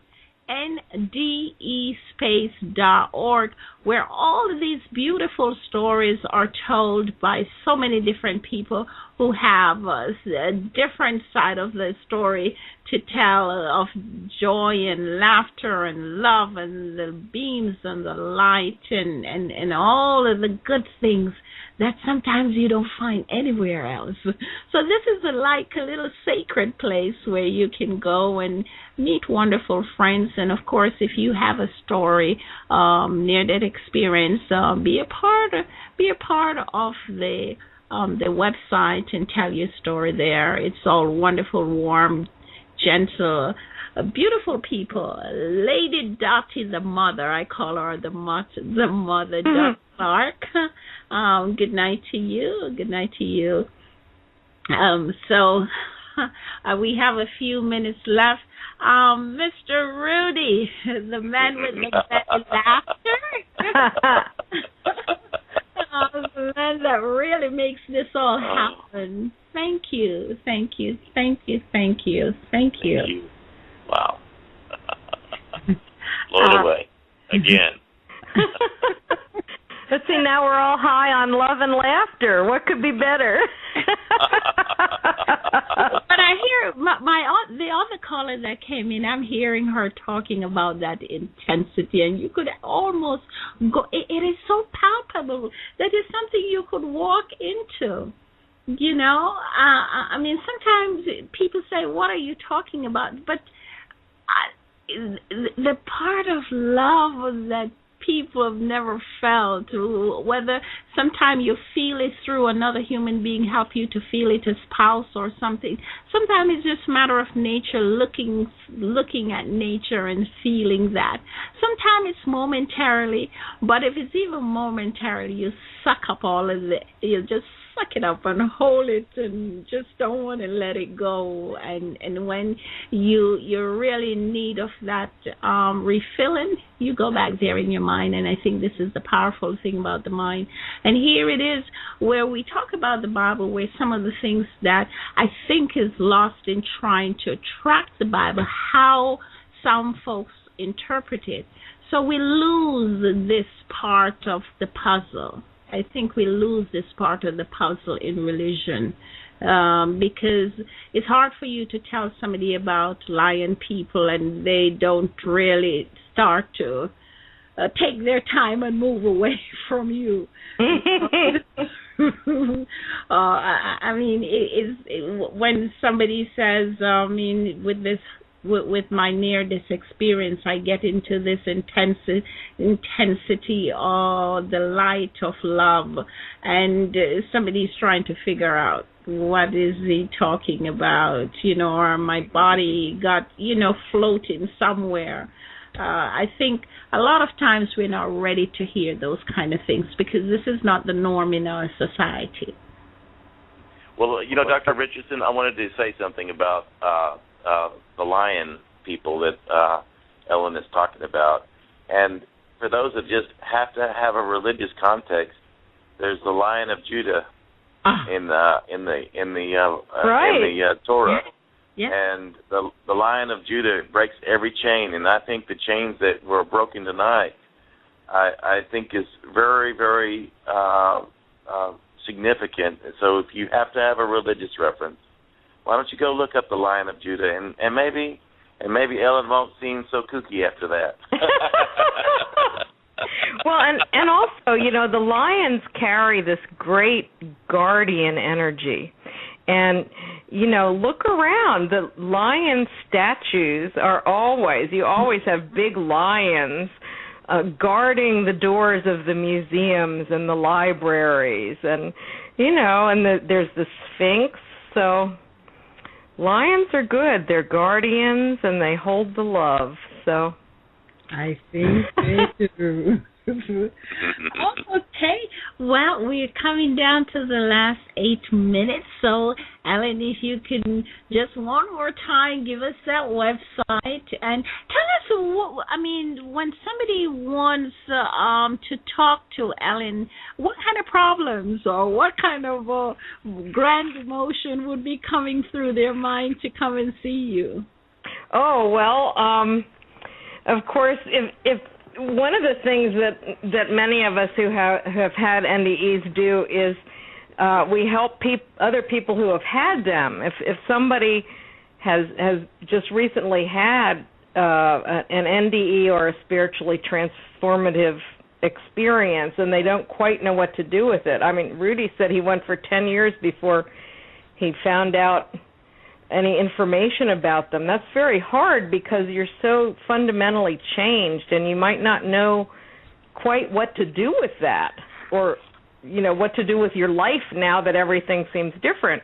So I do coaching about that. I'm also good with people if someone's gone through a loss.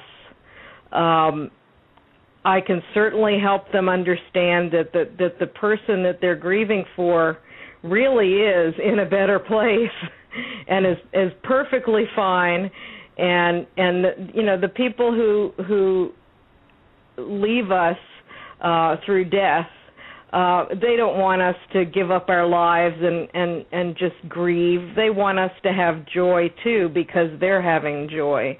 And I often can I'm not a medium and I don't channel entities, but I can also often feel the presence of someone who's departed and just reassure them, the person, that I know that person is just doing so well.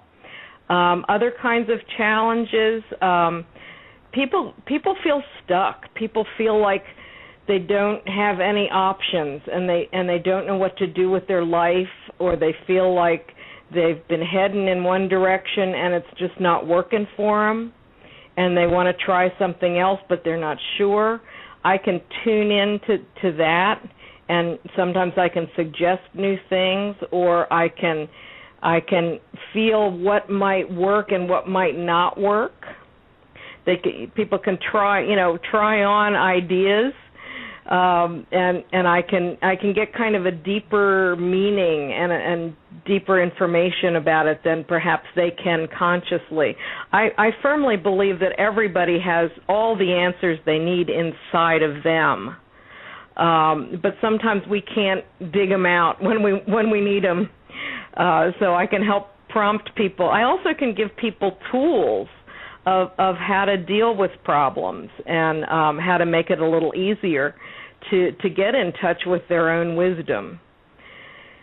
So that's what I do with the intuitive coaching. I did forget to mention that on my website I have a video. It's about 10 minutes long where I talk about my NDE. And last year I was on a panel of 3 people talking about our NDEs at the conference of the International Association for Near-Death Studies, and I have that video on my website as well. So, and I have a list of what I learned from dying. So if people want to go to my website, they can watch my videos and find out, read what I learned from dying about how magnificent we all are. And how love is the only thing that counts. Wow. So true.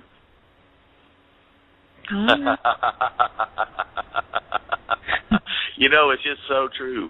I mean, love really is all that really matters. Mm-hmm. And, there's lots of other things to do, but if you want to take the prize with you, if you want to carry it around with you all day long and share it with everyone you know, and really show that person that you just brushed by every other day that they're important, that they mean something, and they're a piece of your puzzle. I mean, we're all going to do better if we just make that change. Maybe we'll make it tonight. Maybe we'll make it in the morning, but we need to make this change. The world will get better if we follow Ellen's eloquent advice. I think so much of what you said, and it means something to me. It's very intense. Thank you.